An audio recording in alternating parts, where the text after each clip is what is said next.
Stand by to launch fan streams. Let's start. Hello, sports fans. Welcome to Fan Stream Sports. Nothing but pure sports. This is the JP Show. JP, it is so good to hear you back on the air. Stand by. Now, here's JP.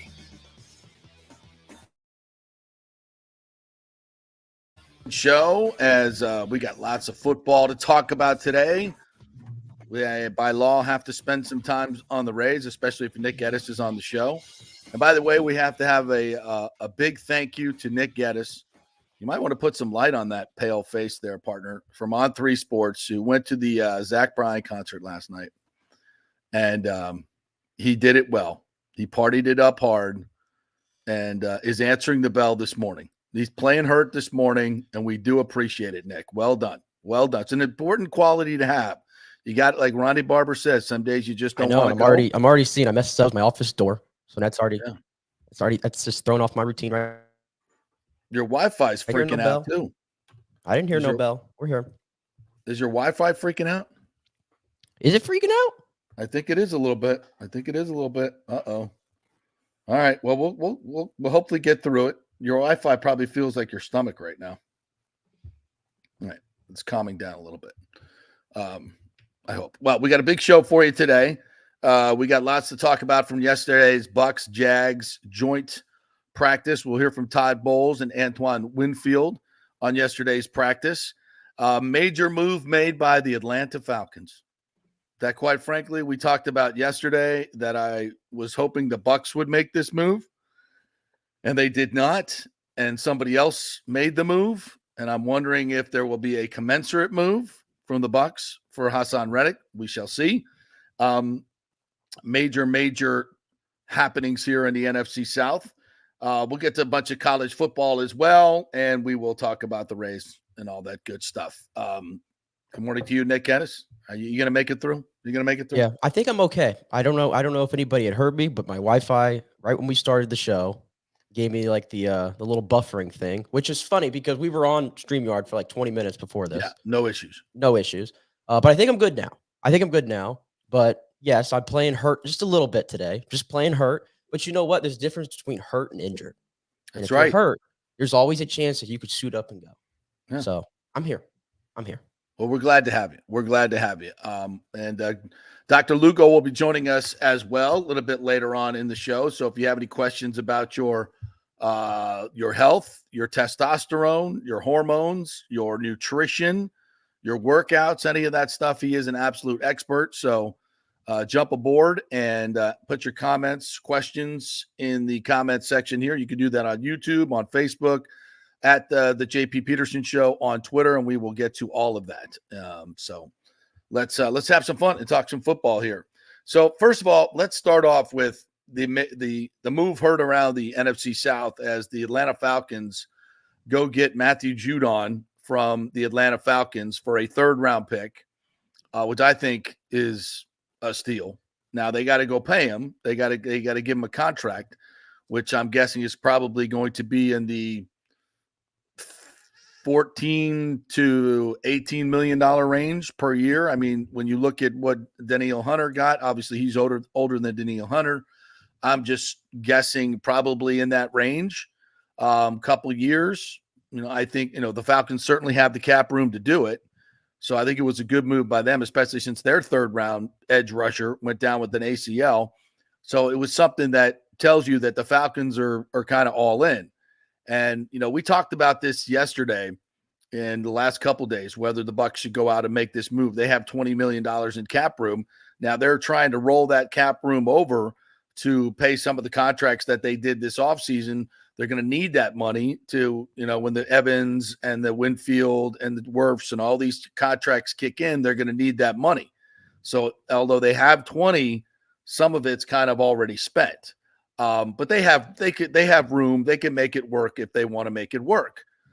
But do they need to make it work? And you're putting, all these chips in the Yaya Diaby camp that he's going to be a dominant pass rusher coming off the edge. We saw that in preseason. We saw a glimpse of it last year, no question, 7.5 sacks and didn't start till midseason. I kind of hit the rookie wall a little bit, but I expect Yaya Diaby to be dominant. And I think the Bucs do as well. And that's why they have not jumped on either one of these opportunities to go out and get a proven pass rusher. But the word here is proven. And also Diaby has a high ankle sprain, which is something that can linger throughout the season. And when you look at the body type of Yaya Diaby, he is top heavy. He's extremely top heavy. He's a big man. He's 75 pounds. And, those, it's like, those are the race horses. They skinny ankles and huge torsos. And he's going to come off the edge. You put a lot of pressure on the ankles when you're doing that. I mean, he's a football player. Obviously, they all have to do that. But I think especially for edge rushers.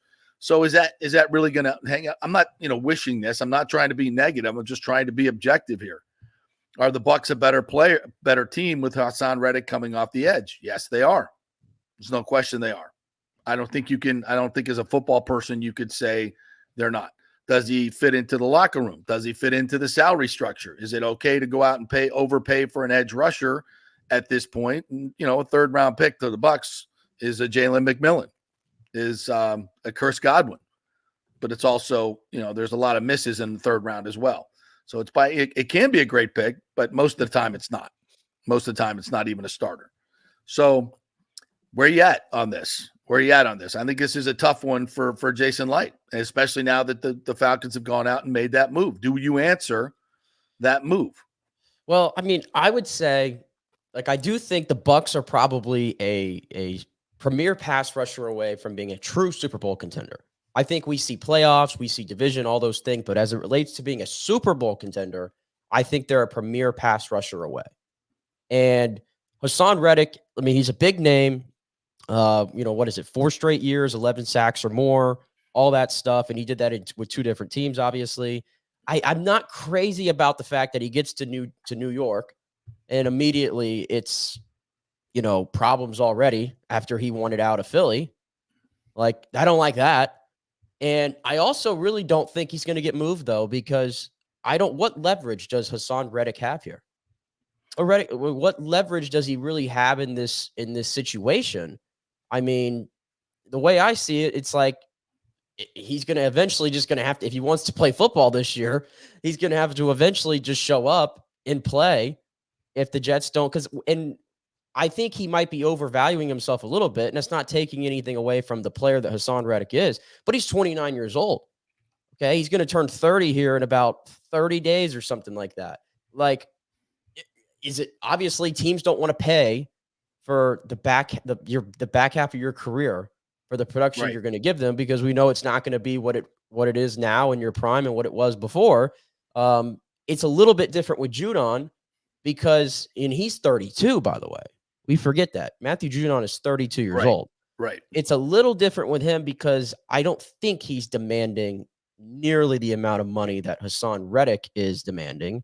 And you probably could get it somewhere on a lower term for Matthew Judon. So that's why versus if you were going after one of the two, I think the lower risk is to get Judon than to get Reddick, because Reddick, what does he want? 25 million? Yeah, that's steep. Yeah. That's steep for a soon-to-be 30-year-old pass rusher, in my opinion. Yeah, it's too much, and I think that's probably why the Bucs are not. It's not really in the Bucs DNA, to what they're building. And I know, we all want it now and everything. And if you feel like you have the team, then make that move. Atlanta's doing that, but again, the Bucs are building something.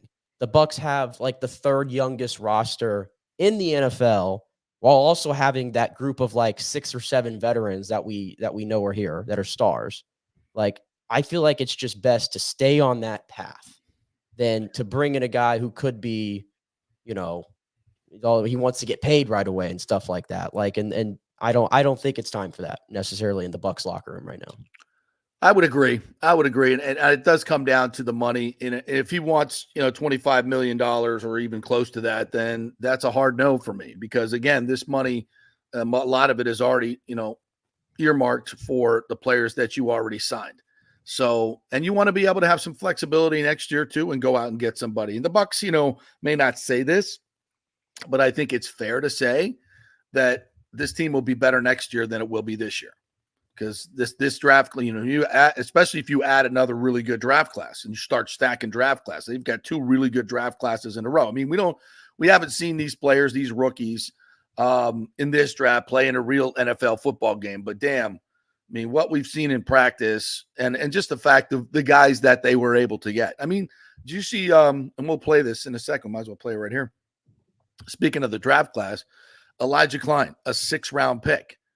Brian Baldinger did a breakdown of him yesterday. We've been talking about him all camp. I mean, the first time I went out in my football nerddom and sat there and watched one-on-ones and just watched bag drills for these offensive linemen, because I want to see what their feet look like. I want to see what they look like when they hit the sled. I want to see the force that when they pop that sled. You can see guys that bring a thud and guys that kind of don't.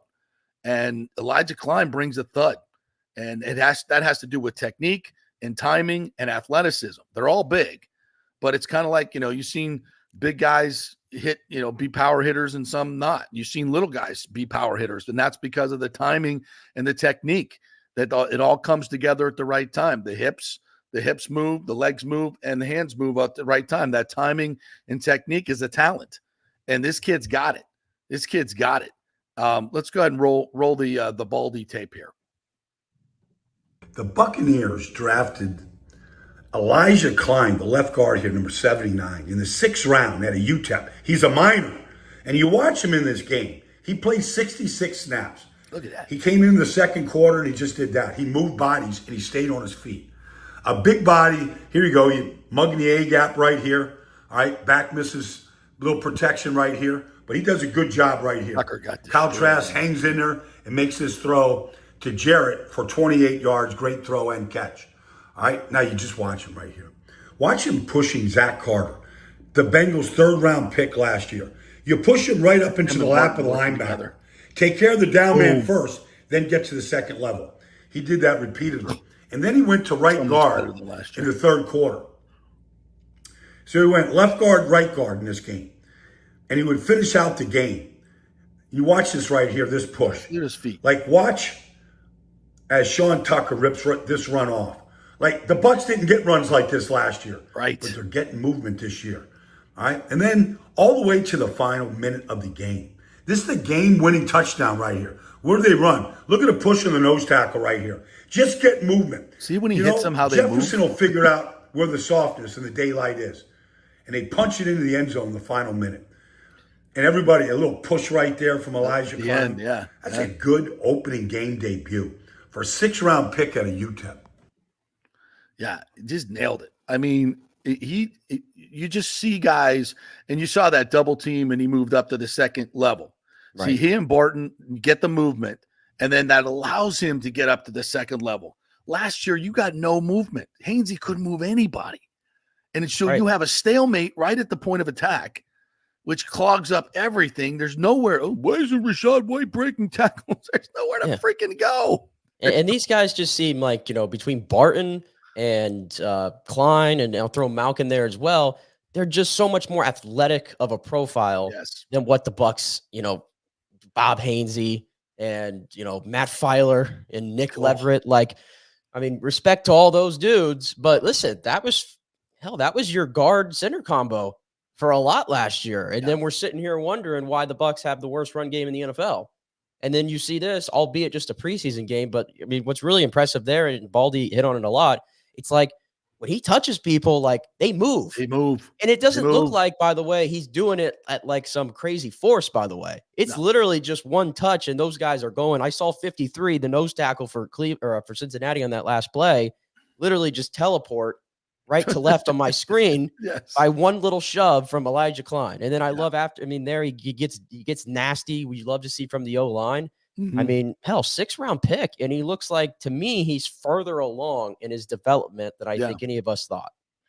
So when you talk about, this draft class, like Elijah Klein probably won't start in the beginning of the season, but I believe by the end of this season, maybe midseason, he'll be starting, and he'll be much better next year. Cody Mauch was overwhelmed at times last year. He couldn't get any movement. You're seeing him get movement now.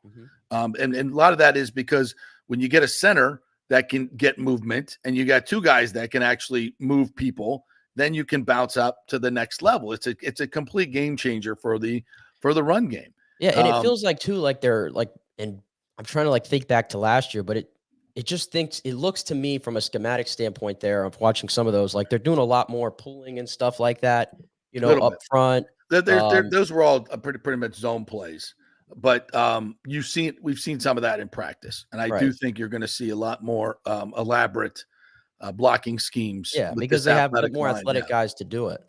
Yeah. That's the other thing. I mean, that's just getting off the ball in zone blocking, but you pull him and let him get 3 or 4 steps on a defensive end. Good luck with that. Good luck with that. But back to the Reddick situation. I think the Bucs would say, we're not going to go out and spend $50 million for an edge rusher. And when we're building something here, we're probably still a year away. We want all these guys to get better. We might be able to use some of that money to bring Godwin back, although I argued yesterday, and I think rightfully so, that an edge rusher is better than paying your maybe third best receiver if Jalen McMillan, So as much as we love Godwin, and Godwin may be a guy that just says, you know what, I made a lot of money in this league. You want to pay me 12 million, 15 million, I'll stick around. I don't know. He's going to have a big year. He's going to have a big year. He'll be the real test of, guys love to stay here in Tampa.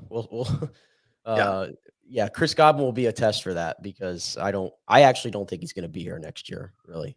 Realistically. Yeah, I doubt it too. But again, this team, if Jalen McMillan becomes what we think he's going to become, another Chris Godwin, well, that's, you got a much cheaper, you got the same production for at 1/10 the cost of a third round pick instead of paying Chris Godwin. So this, as much as you hate to see guys like that leave, it's part of the salary cap. And they do, and trust me, they may be eyeballing a edge rusher for next year that they bring in on free agent, because they're going to have even more money when a lot of this dead cap money goes off. So I think that's probably why they did not go out and get Judon, and probably why they did not go out and get Reddick. But the bottom line is the Falcons did, and they're a much better team than they were yesterday. And that's okay.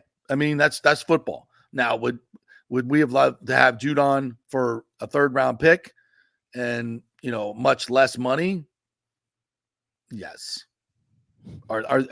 Today, is it harder to win the NFC South? Yes. You got to admit that. You have to be objective that this is the missing piece that the Falcons have been looking for, and they went out and got it.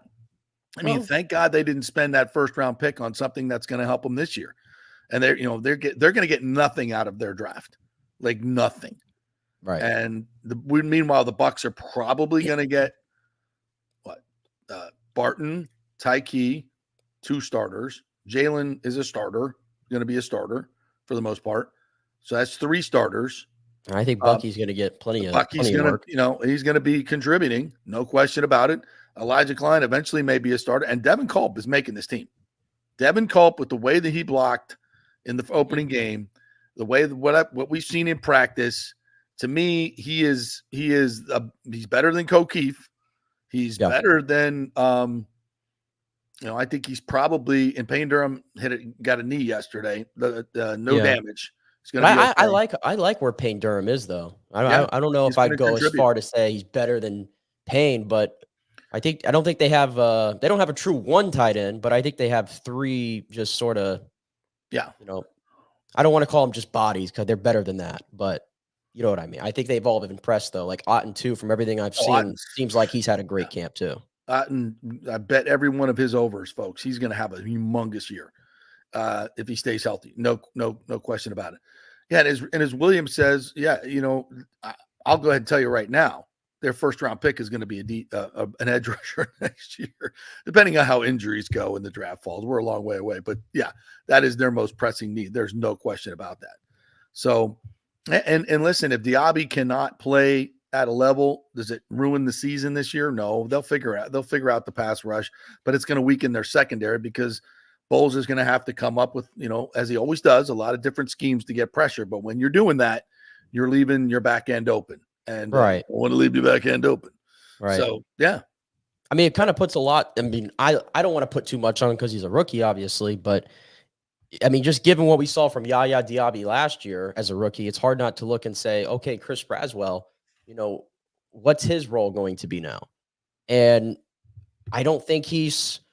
And you could tell me if I'm off base here, but I don't think he's necessarily flashed as much so far. And even in the game, it didn't look like he was just kind of out there. Just didn't really do Braswell, much. Yeah.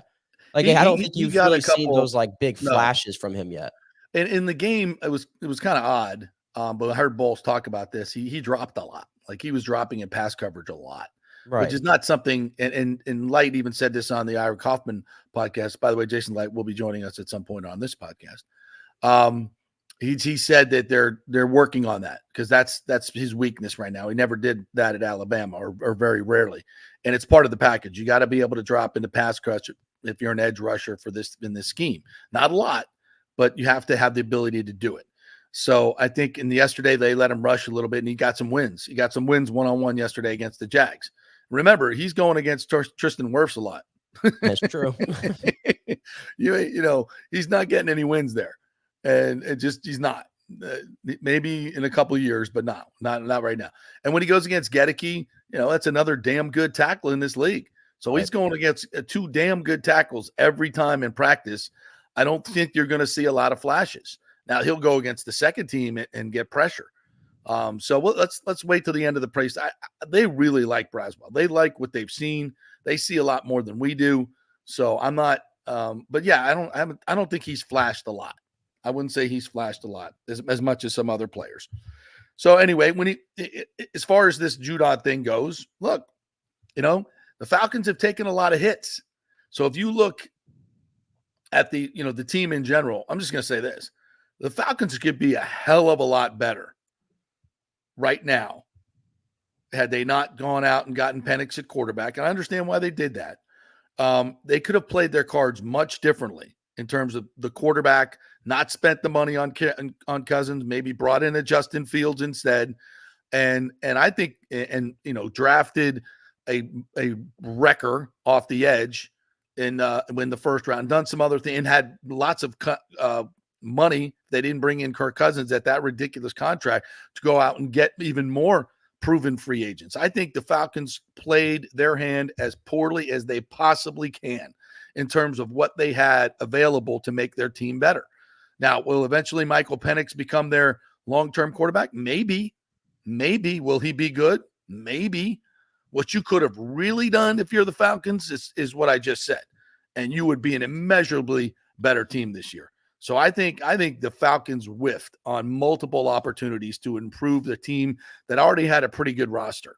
So in general, I think we got lucky in terms of how they screwed up their entire offseason. Jason Light had an offseason for the ages, and I'd give the Falcons a D- for what they had available in cap space and the roster that they had and what they're sitting here looking at. And if Kirk Cousins doesn't work out or he gets injured, I mean, I'll be honest with you. If the Falcons had gotten Justin Fields instead of Kirk Cousins, I would be taking my ticket and telling you right now the Bucs are going to win the division hands down. Because Justin Fields doesn't move the needle for me. For me, I know you might see that there's something there. I personally don't. Did he bet he's going to beat out Russell Wilson? Okay, but what does that mean? What is that? What is beating out Russell Wilson in 2024? Here's the thing about Justin Fields. Kirk Cousins scares me way more. Kirk Cousins has always been a very solid quarterback in his career. Somewhere between 10 and 15 his entire career. He puts up yards, he puts up numbers, he can win games for you, not necessarily in the postseason. And yes, the Achilles, I get all that. But I'm just saying when Kirk Cousins is on the field healthy, he's a pretty good quarterback. Like, I don't want that to get lost there. But this is still a team game. It's still a team game. And what you could have done with that cap money, that $50 million in cap money over the next 3 seasons that the Falcons have committed, well, at least 2, to Kirk Cousins. Okay, you could have got Justin Fields for free. He makes money in a 5th round pick. It all comes down to with what they did with the 8th pick. That's the real sham here. Exactly. Because if you are signing Kirk Cousins and you're signaling that you're all in, in fact, now that I think about it, I actually have no idea what the Falcons are doing because they don't either. My point. Look, you could have had Penix. You could have had Penix At 8, you knew you could have gotten. You had to know that you were going to get Michael Penix at that, without question. Right. Okay, and then you save the $45 million a year and go put that into edge rushers and other things you could have got 2 decent edge rushers. That's what I'm saying. I'm even more confused. You could have got confused Danielle today. Hunter. You could have and then still had your quarterback and then still been able to use the draft capital on the first. I mean, my God, they could be sitting here with Danielle Hunter, Dallas Turner, Michael Penix at quarterback, and three other good players, and probably still going out and got Matthew Judon. Then you think the Falcons would be pretty good? Yes, they would be really good. They have the whole thing up. Yeah, so and I was just because that's what I'm saying. It's like if you're signing Kirk Cousins and you're trading for 32-year-old Matthew Judon and all those things, obviously you're telling me you're all in. I got that. But then instead of getting a player who could help you right away, at a premier position, you're taking a quarterback to sit. Right. And they're not done, by the way, because it sounds like they restructured Chris Lindstrom's deal today, by the way. Okay. To open up cap space rather. And I think I saw earlier this week they were working out Justin Simmons, who was the former All-Pro safety from Denver, who for whatever reason is still available. I have no idea why, because it's not like he's over the hill or anything like that. He's still a really good safety. So was Ryan Neal last year. Justin Simmons is a little bit better than Ryan Neal. A little bit more of a profile. Neal was PFF rated number 2 safety in the league. Yeah, I don't know. But I'm just saying, like, it sounds like they're not done. They're going to try to get Justin Simmons and Jesse Bates. I mean, that's going to be one hell of a safety tandem on paper. So the Falcons aren't done. The Falcons are not done. Well, they've screwed up the whole thing to this point. They could have been so much better, and screw them. Well, not really. But all those assets are old, by the way. We're talking about 36-year-old quarterback, 32 edge rusher, and a 31-year-old safety. Yeah, but those guys can play. They can play, but it just depends. Do the Falcons really think that they're there? Yeah.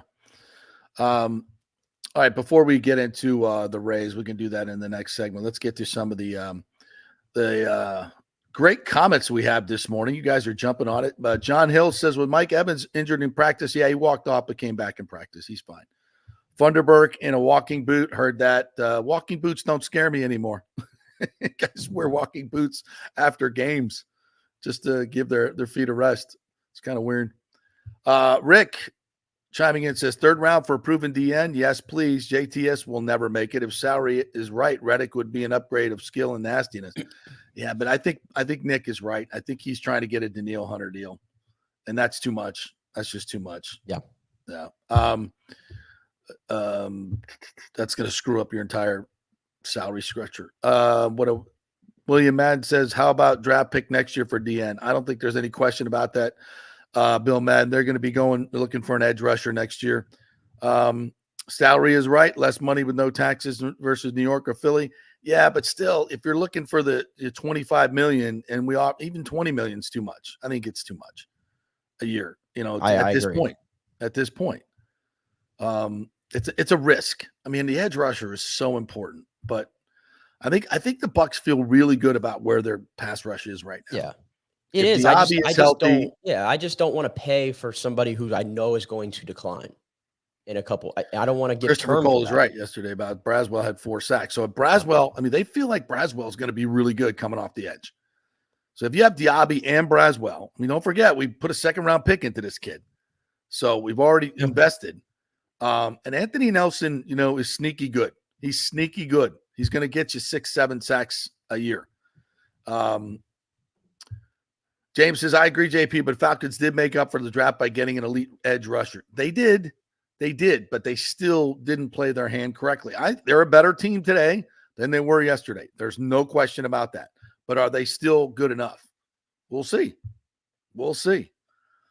James says Justin Fields is dropping snaps and hasn't been impressive since workouts began. Falcons are going to be tough, and the Bucs still need an edge rusher, JP. Listen, Justin Fields dropped a couple snaps. The center also was replaced, and then they didn't have any more drop snaps. So it's not only on Justin Fields.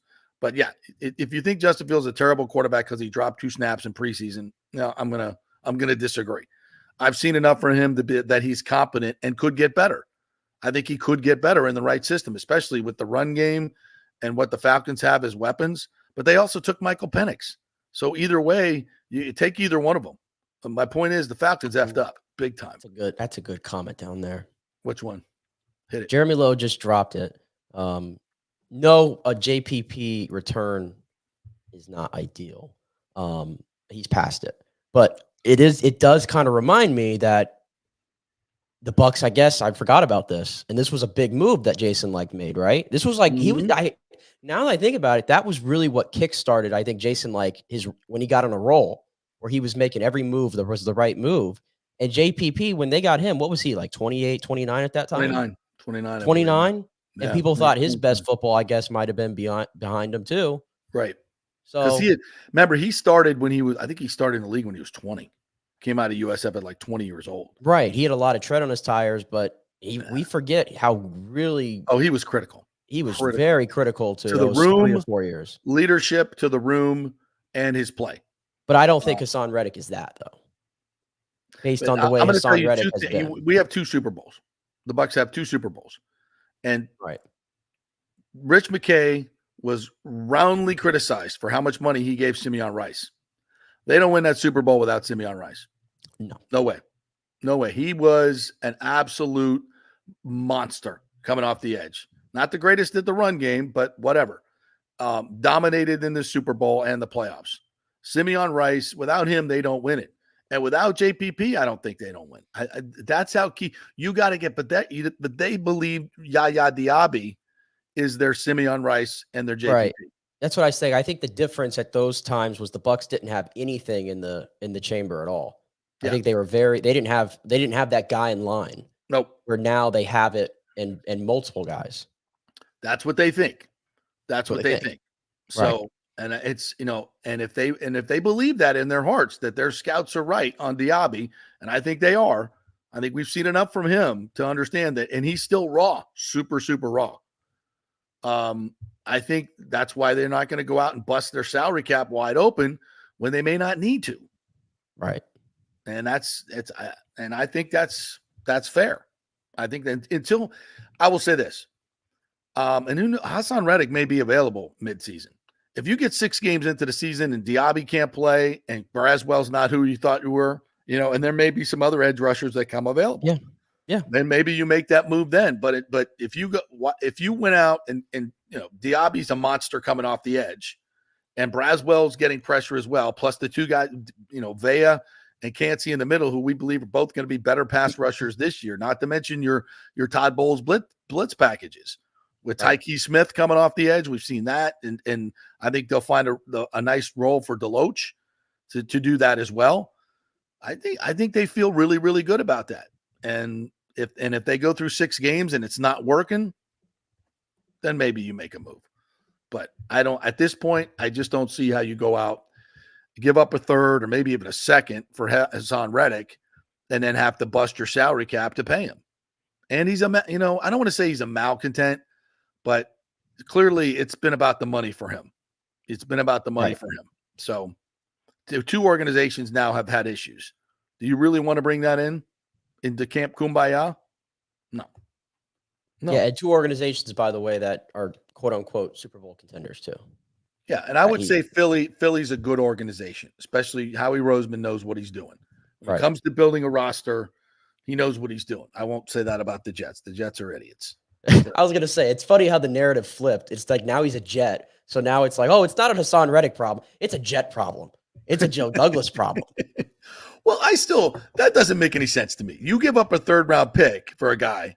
I will say, that's what I'm saying. If you are trading for him, if you are trading for him, you should have that number, that discussion already locked down of, hey, what do you want? Okay, we can match that. We're going to go trade for you. I thought that's how business worked. Now, did Hassan bait and switch?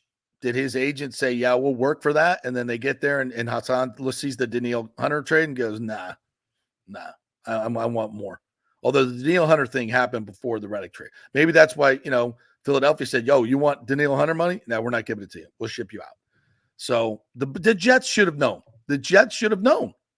You have to get the deal done if you make the trade. pretty simple in my opinion. Nathan Elliott, good morning to you, my friend, says Deloach has to play better in the next 2 preseason games to make the team. If they try to place him on the practice squad, it will be picked up by somebody else. I think you're right. And right now, I think the numbers are not in his favor, even though I think they like what they've seen from him. I don't think there was any great play. I don't think it was bad play.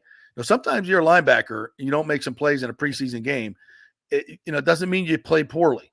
It doesn't mean you play poorly. It just means that maybe plays didn't come your way. Devin White can run out in a preseason game and make a bunch of splash plays because he's not playing in phase and it's not disciplined. And, that's not great football. You may look like it. Oh, we got 2 tackles for loss and an interception. I mean, sometimes that's you're like, if you're not doing your job, then that's not good. But so I don't know. I think we got a long way to go on Deloach, but I would agree with you. If they try to get him to the practice squad, I think somebody will pick him up. I agree. All right, let's take a break. We'll come back on the other side, and I don't even want to tease Rays baseball. People will leave. Like they won't want to listen to that stuff. But actually, I think there's some funny stuff to talk about with the Rays. Nobody wants to watch Rays baseball. I tell you that. It's so bad. It is so freaking bad. I was watching Little League. I was watching Keystone play last night. More entertaining. Yeah, More entertaining watching absolutely. the 12-year-olds play. 100%. Not even close.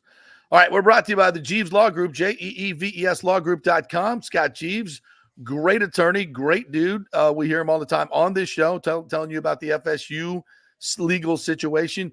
Have him and his attorneys fight for you. If you've been involved in an accident, something happened at work, you have any legal issues at all, it's a free call. They will do a free case evaluation for you. Just give them a call. JEEVESLawgroup.com. They are local, they are aggressive, and they are trusted, and they get results. So give them a call and tell them JP sent you. It's the JeevesLawGroup.com, not attorney spokesperson, office of St. Pete and Tampa. Back in 3. Celebrate August with the dazzling green hue of Peridot, known for its vibrant and refreshing sparkle. Yes, that's the birthstone of August at the Gold and Diamond Source. Explore the Gold and Diamond Source's stunning collection of Peridot jewelry, showcasing the gemstone's unique glow and versatility in rings, necklaces, and earrings. Peridot's distinctive color makes it a standout choice for any occasion, adding a touch of elegance and charm to your ensemble. Enjoy 15% off when you shop August Gems online only. Stop by the Golden Diamond Source to experience the allure of August Gem and let their expert staff help you find the perfect Peridot piece. It's the Golden Diamond Source, 3800 Olmsted Road, always online at thegoldendiamondsource.com. Hey, it's football season, so we welcome back the FSU Football Report every Monday and Friday on the J.P. Peterson Show, sponsored by those huge FSU fans at Italiano Insurance. Folks, they've been 60 years, named the Small Business of the Year Chamber of Commerce, mostly because of their incredible customer service. So they'll save you money as well. Just do a quick insurance checkup, 813-877-7799. They just saved me $500 on homeowners insurance. Who's doing that? Yeah, they just shopped it around, found a better, cheaper company, and we got a cheaper price. And business insurance, make sure you're covered or you could lose your personal wealth. That's 813-877-7799, ItalianoInsurance.com. Go Noles. Hey Tampa Bay sports fans, this is two-time LPGA major champion Jane Geddes here. After winning the US Open and 10 other LPGA events, I wanted to try something completely different. So I came right off the top turnbuckle and landed in the crazy world of WWE. And yes, you heard that right, that's WWE.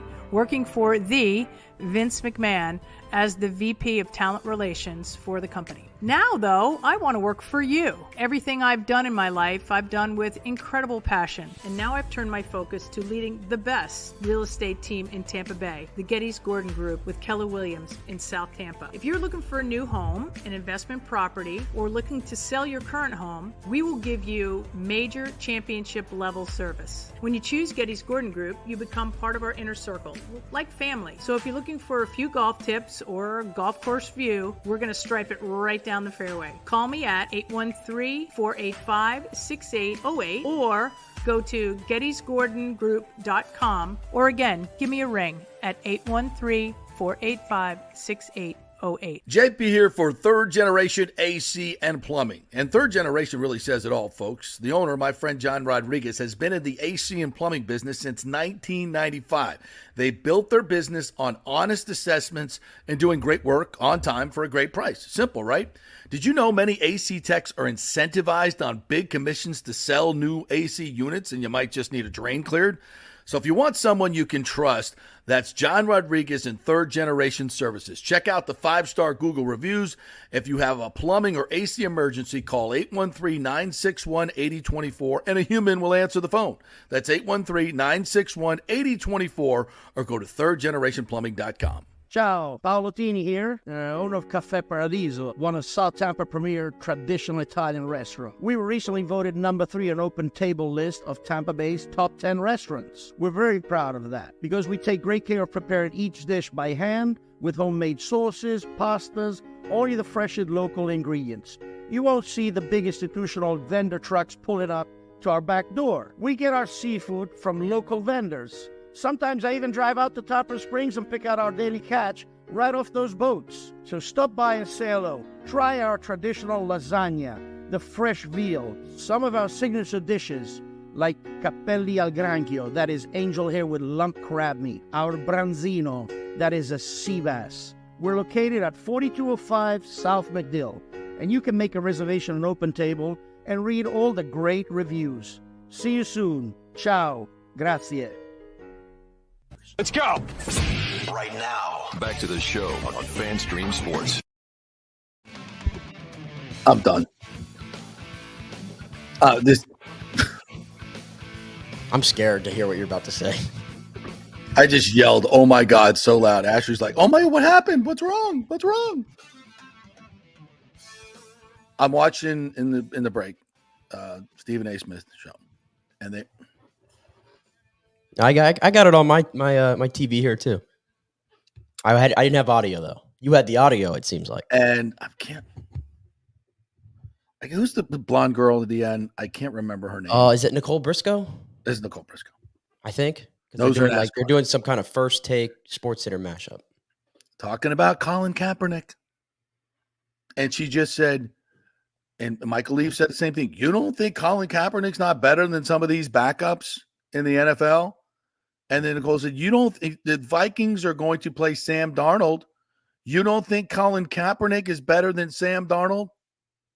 She said that. Even being out of the league for 8 years, you don't think Colin Kaepernick is better?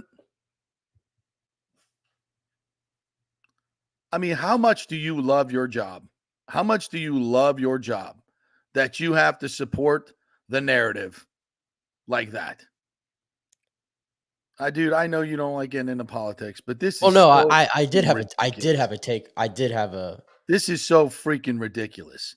You tell me you know absolutely nothing about football without saying you know nothing about football. And Stephen A's in it on it as well. You don't think the brilliant Harbaugh is as a coach that he's not going to look at it on his coaching staff? See, Colin Kaepernick said he's keeping his shape. You know, I could probably do some stuff with Colin Kaepernick. No, did you see he put a workout on tape like 2 years ago? He couldn't even make the Olympic flag football team, folks. I can tell you. I think what's important way to better note here, quarterbacks than that. What's important to note here, I think, 5 years ago, ridiculous. Yeah, I was going to say, ESPN, you are ridiculous. You are. I can't even between you, Feinbaum, and these people talking about Colin. You're just promoting an agenda. You're not. Don't believe a thing that these people say. They don't even believe what they say, but they know when the higher ups hear them talking about Colin Kaepernick, ooh, they're gonna get another check. They might get a little something sweet in the bonus pool. They know that it's nothing but brown nosing their bosses. Like that whole argument about Colin Kaepernick's better than quarterbacks in the NFL. Like, to me, like, that was a valid thing. That wasn't even just an argument. That was a fact in 2016, 2017, 2018, 2019, whatever. That's what I'm saying. That's what I'm saying. We all know the reasons why he didn't play. We all know the reasons why he didn't play, but I'm just saying that statement alone of Colin Kaepernick is better than some of the quarterbacks in the NFL today, that was valid before. But listen, we're 8 years removed. And by the way, Colin Kaepernick is 36 years old. And he hasn't played in 8 years, and these morons. He has not played in the NFL in 8 go out. years. Think just looking at it from a logistic standpoint, think of how much the NFL has changed in 8 years. And the fact that you haven't played, you're 36. I mean, no. I'm sorry. We're past it. If he wants to become a coach, become a coach. Obviously. If that's his way to get back into the game, absolutely, by all means. Yeah. But if he becomes a coach on the Chargers and Justin Herbert has his issue, ailing him in week 7, they shut him down. Are we going to do segments then where it's like, well, should they turn around and get Colin Kaepernick on the field? Are we going to do that then? But as an organization, is he going to wear his pig socks? Is he going to, start doing interviews and talking about how the NFL draft is just like slave trading? Is he going to do interviews? Because I'm here to tell you, the press is going to run right to him the day he gets there. Is he going to talking about the wonderful attributes of Fidel Castro and communism? Actually, that probably will work well into the ESPN agenda right now. As a devout communist, is he going to continue to espouse the grandeur of socialism and communism as he done for so long, and continue to tell the world what a horrible place America is and that it's irredeemably racist, even though he's made hundreds of millions of dollars in this country? I mean, is this what's going to happen when he becomes a coach? This is what you want to bring into your organization? I mean, it is what it is, folks. Is he going to kneel for the anthem? Is that going to draw any attention when he's out there as an assistant coach? And you want people talking about, well, as soon as your quarterback doesn't play up to Justin Herbert gets injured or has a couple of bad games, we're gonna with the local radio station gonna get Stephen A. Smith on to go, you ought to be looking at Colin Kaepernick for Justin Herbert. Yeah, he can play.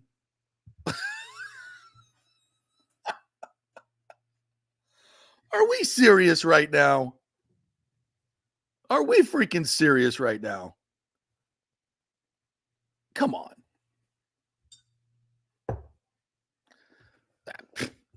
Let's talk about something else. Well, you're supposed to come back with the Rays, and then you let First Take divert you there. Got you all agitated. It's so stupid. And it's not even really about Colin Kaepernick. It's more about ESPN than it is that. That's unbelievable. But no, it's so believable. Actually is completely believable. All right. Well, we didn't actually we talked so much about the edge rusher thing. We really didn't get into what happened yesterday in the joint practices. And I wasn't there, weren't my eyes, but we had Rick Ballou on yesterday that was there at that practice watching it all. And he brought up the fact that, yes, the Jags were making some plays. There were a lot of drops by Buccaneer receivers. We saw that. We saw O'Keefe had a drop right over the middle.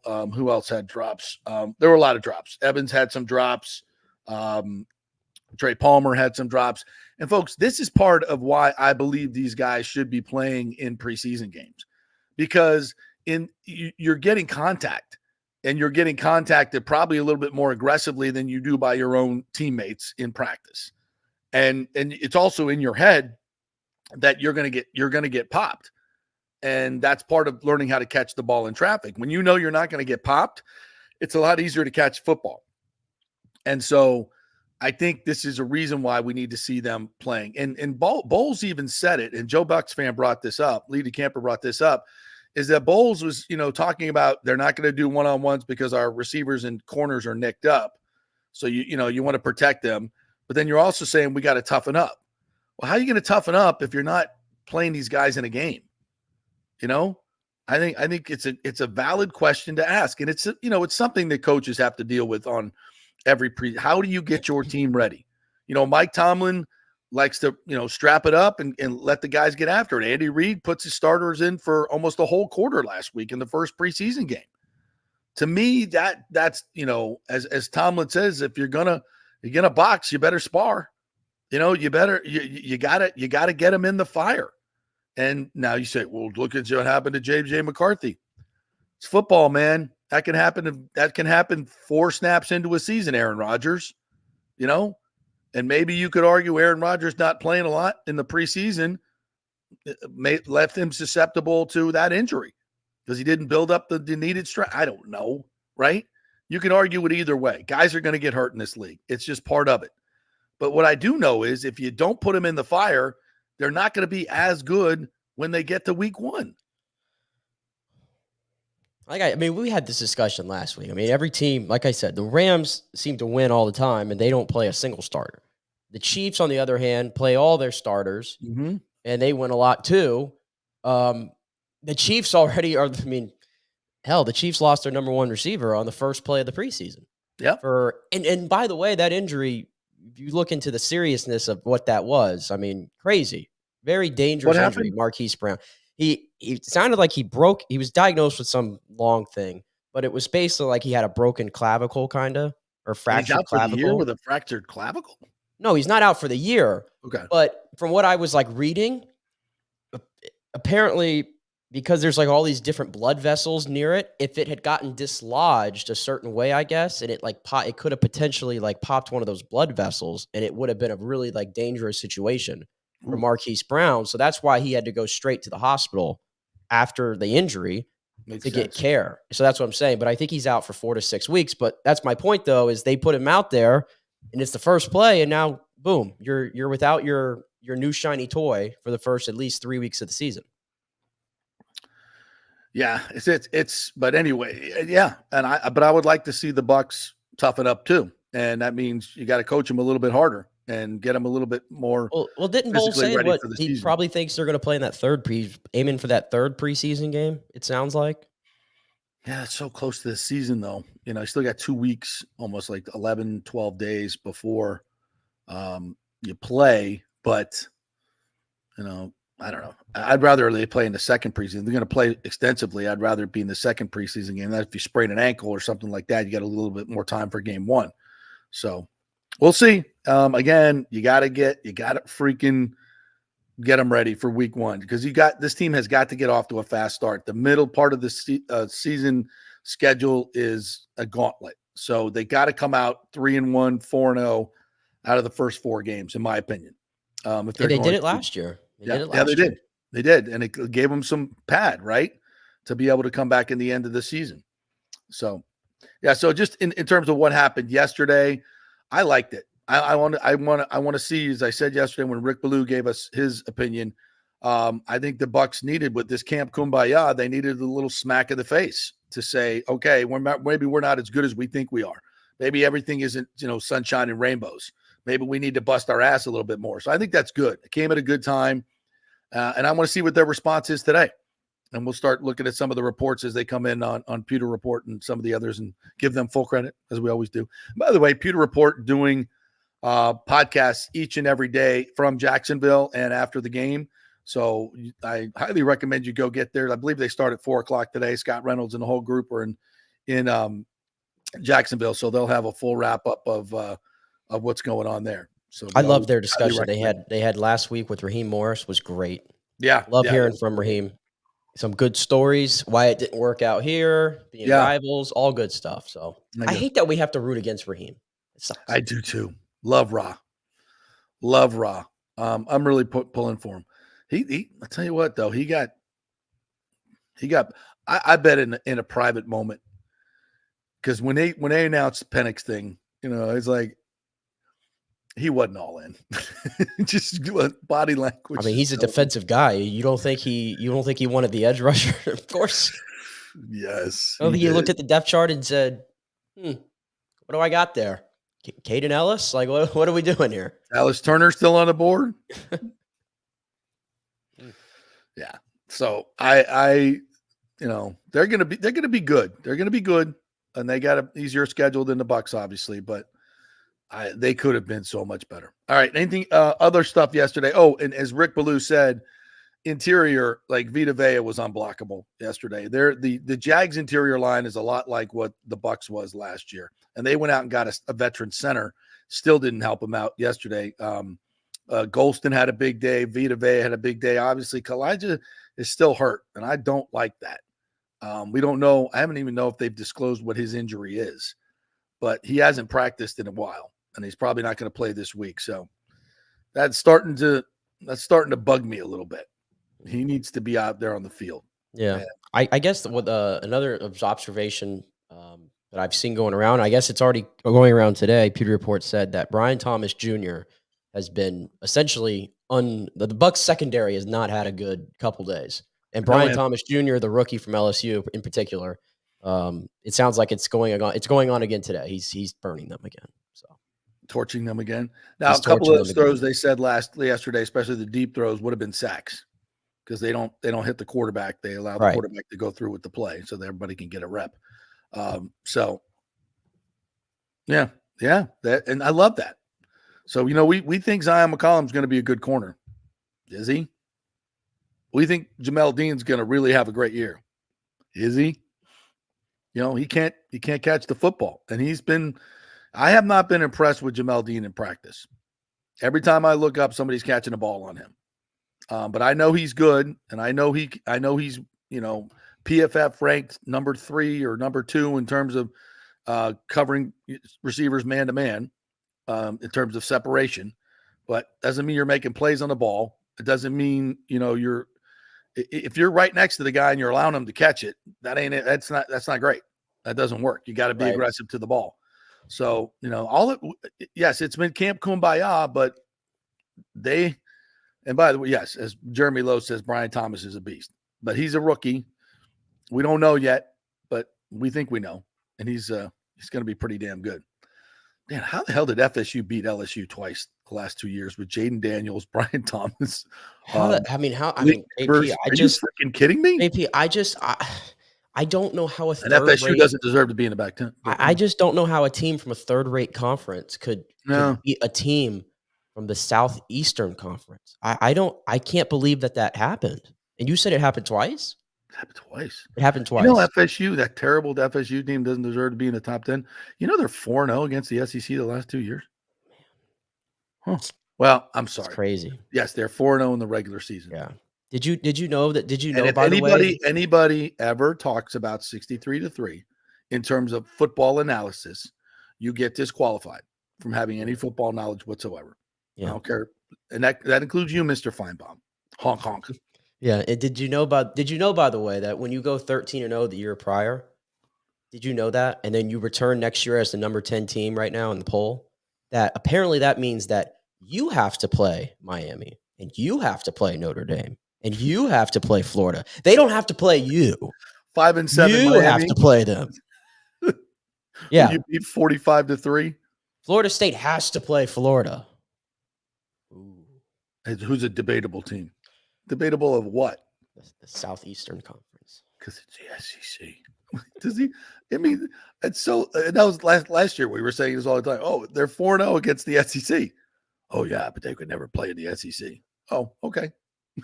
Survey says. Yeah. I shouldn't let Paul Feinbaum get to me, but he's been extra blowhardy like this entire offseason. Like, I don't know. I think he hates every team. I literally think he hates every team. That's not in the SEC. I don't know. He thinks Florida is better than FSU. Just because they're in the SEC. Yeah. What do we have here? Apparently Kyle Trask just threw a pick. Did he really? That's what Christopher Cole just chimed in and said. Trask overthrows Keefe and it's intercepted. Yeah. Or Keefe didn't jump for the ball because he's not athletic enough to do it. I saw earlier Baker threw an interception, but it was one that went right off the hands of Sean Tucker, so I don't think it was on him. Mm-hmm. But that backup quarterback job is still open, though. It's still open. I think so. I mean, there's a lot of people that think, that's not real. I think it's very real because of the fact that Trask puts the ball is inaccurate enough that he puts the ball in harm's way, and you can't have that from your backup quarterback. Can't have that. Bruce Lang, I've not seen you in here before. Welcome, Bruce Lang. Thank you for joining in. Says, I have lost patience with Jose Siri not hustling to first at a key spot in the game last night. Had he beat out the ground ball, they may have been the difference in the game. Thank you, Bruce, for bringing this up. I brought this up on Twitter last night. And I was incensed. You have an offense, you especially, Jose Siri, now hitting under 200, where you have to make the most of every freaking opportunity. Kevin Cash has now perfected the getting a run with no hits. So kudos to him. They did it again last night. Taylor Walls gets a walk, basically steal set. But on the play, he gets to second base. And then he goes. Here, Siri hits a ground ball to shortstop, who then flips the ball to the second baseman, Altuve, even though Taylor Walls is standing on the bag. So now Altuve has to turn a double play just to get Siri at first base. And then I see it, the first play, and I'm like, Siri wasn't even near the bag. He couldn't have been running. And thank you, Bally Sports, for giving us the replay. And what is Siri doing? Staring at the ball, number one, and then completely takes his foot off the gas after about 3 steps. And then sees Altuve is going to throw it to first and goes, oh, I better start running again. Mm-hmm. And Cash was asked about it after the game. God bless this man for holding his tongue, but maybe not God bless this man. Because at this point, we need Lou Piniella. I'm getting a little miffed at Cash. And he knows more about baseball than I'll ever know. And he knows more about his team. But can somebody flip a table? Somebody? He's got to do something to put a charge in these guys. And let's take a break. And I want to play this. I want to play the Kevin Cash. You got the Cash, right, from last night? I have they gave me a minute of it. They didn't post it. Bally did not post it. So I got a minute of it from the Rays website here. Oh, I wonder because he was asked about Siri last night, not running it out. Right. I don't. We'll see if it's included in it. Probably not. They probably said take that out. If not, we'll be able to tell you what he said. So I want to get to that because Bruce, you're absolutely 100% right. This pissed me off, and it's got to stop. It's got to stop. All right, we'll take a quick break. We're brought to you by Bay Area Modern Medical Center, BAMMC.com. Christopher Lugo will join us at 11:45. So if you have any questions about nutrition, hydration, your workout, testosterone, anything to do with health and fitness and nutrition, pop it up in the comments here, and we will do a Q&A with the doc when he comes on at 11:45. Free medical advice. You're getting free medical advice, folks, from Bay Area Modern Medical Center, BAMMC.com. If you have an issue, you have a malady, something that's going on with you with your sleep, put the question in there, and the doc will answer it for free. Coming up. Quick break. Back in 3. Stay with us.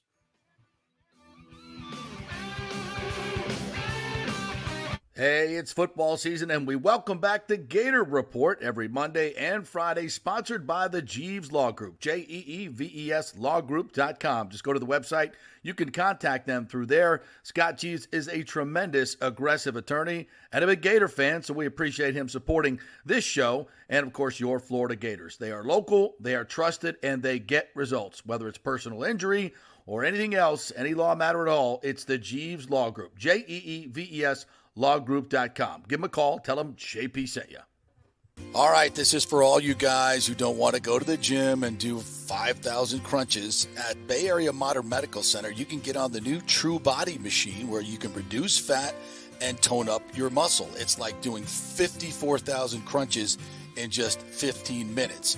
Define your body as you see fit. True Body offers personalized muscle stimulation that delivers the equivalent of those 54,000 crunches in just 15 minutes. Just get in touch with them at Bay Area Modern Medical Center, BAMMC.com. Chris Lugo and the team over there will set you up on True Body and get amazing results. Non-invasive with comfortable and little to no pain and zero downtime. You can isolate and target those areas that you want to improve and treat multiple areas simultaneously. It's an amazing machine, so check it out at Bay Area Modern Medical Center, BAMMC.com. JP here to ask the question, are you planning an event, meeting, or conference? If so, you'll want to call the designers and production professionals at Extravaganza Productions Incorporated. With over 35 years of experience in the events industry, designing and producing every type of small to large event, they can provide a huge resource for design ideas, audio, visual, sound, lighting, decor, and entertainment to turn your event into an incredible experience for the entire audience. Folks, I've worked up close and personal with this group at many national events and Tampa events, and they have unique capabilities that help you save time and money in the planning and execution of your next event. Don't delay. Call these pros today at 813-621-4700 or check out their website at extravaganzaproductions.com. Tell them JP sent you, and they'll provide a free initial consultation for your event. Extravaganza Productions, the best in the business. Golfers, listen up. The hottest new driving range craze has come to Rogers Park in Tampa. The Top Tracer range is now open 10 to 9 p.m. And just like you see on TV, every shot is tracked for yardage and accuracy, giving you immediate feedback. And best of all, you can virtually play the top courses like Pebble Beach or St. Andrews with your buddies. Plus, great food and drink options available in the well-appointed hitting bays. Very comfortable out there. Reservations highly recommended, starting at $25 per hour, including balls. Reserve at rogersparkgolf.net. That's rogersparkgolf.net. See you there. Let's go. Right now, back to the show on FanStream Sports. All right, welcome back to the JP Peterson Show, brought to you by Third Generation Plumbing and AC. If you're having any issues with your AC, call them right away. Go to their website, thirdgenerationplumbing.com. They also do AC as well. They've been doing it since 1995 in the Tampa Bay area. John Rodriguez, third generation Tampanian, maybe even more than that, regaled me with some great stories of his Tampa family and his roots when we had lunch the other day. But a great local company. And if all you want is an honest tech, right? You don't want these techs coming in saying, oh, you need a new system when you just need your drain clean. Happens all the time, folks. Happens all the time. They're incentivized to do so, but not at Third Generation Plumbing and AC. So if you're having any issues or something pops up, they will get to you right away. A human being will actually answer the phone, not voicemail, or something else you got to dial into. They will come right out and help you out. And get the job done honestly, professionally, and on time, and for a great price. That's thirdgenerationplumbing.com, thirdgenerationplumbing.com. All right, do you have the cash stuff here that they posted? All right, let's see if he addresses them. By the way, last night, another incredible effort by the pitching staff. Zach Littell, the Astros had one hit, two hits the whole game, two hits, the game-winning hit in the 10th inning. Brings in a run to win it 2-1. So the Rays are now, 2 games under 500, swept by the Astros. And, for any of you who had thoughts of playoffs or anything, I told you 2 months ago that wasn't happening. But here we are. But this team is embarrassingly bad. It's embarrassingly bad for a $45 million payroll. It's not even major league quality. It's a joke. And it should be brought to light. It should be brought to light. And, you can say, well, look what they've done over the past few years. And we, eventually it was going to run out of miracles. But this roster right now, from an offensive standpoint, may be the worst I've ever seen in Major League Baseball ever. Let's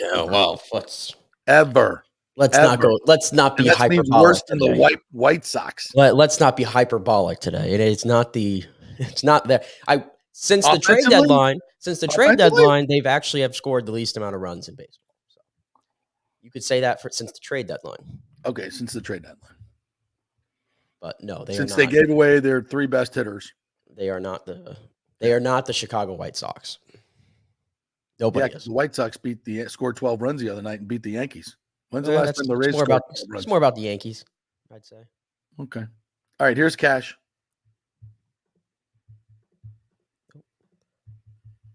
We love our manager. No doubt. I mean, you can appreciate the last couple innings. The guys that were pitching on the other side that they don't give up many runs throughout the regular season. Certainly, they've been there, done that in the postseason. But either way, we got to have better at bats. We got to put more pressure, and we got to give our pitchers a little bit more coverage, margin of error to work with. Our pitchers did a tremendous job.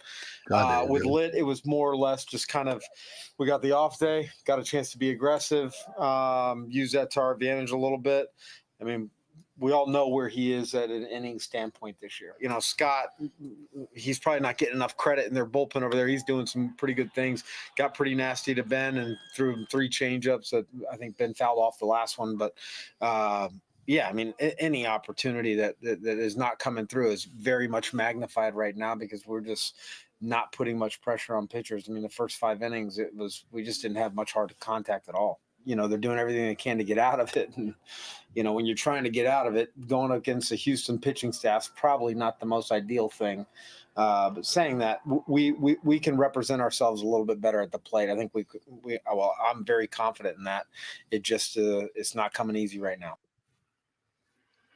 I'm not confident. No, not coming easy. I mean, it's a bad. It's, you know, I feel sorry for Cash. There's nothing you can do with that lineup. Well, I will say this, and I mentioned this before. Oh, what was it? The other night they had a lefty on the mound before Kikuchi, greatest name in baseball. Kikuchi. You say Kikuchi? They could not hit the Kikuchi. They could not. But the game before that, they had a fistful of 100 in the whorehouse.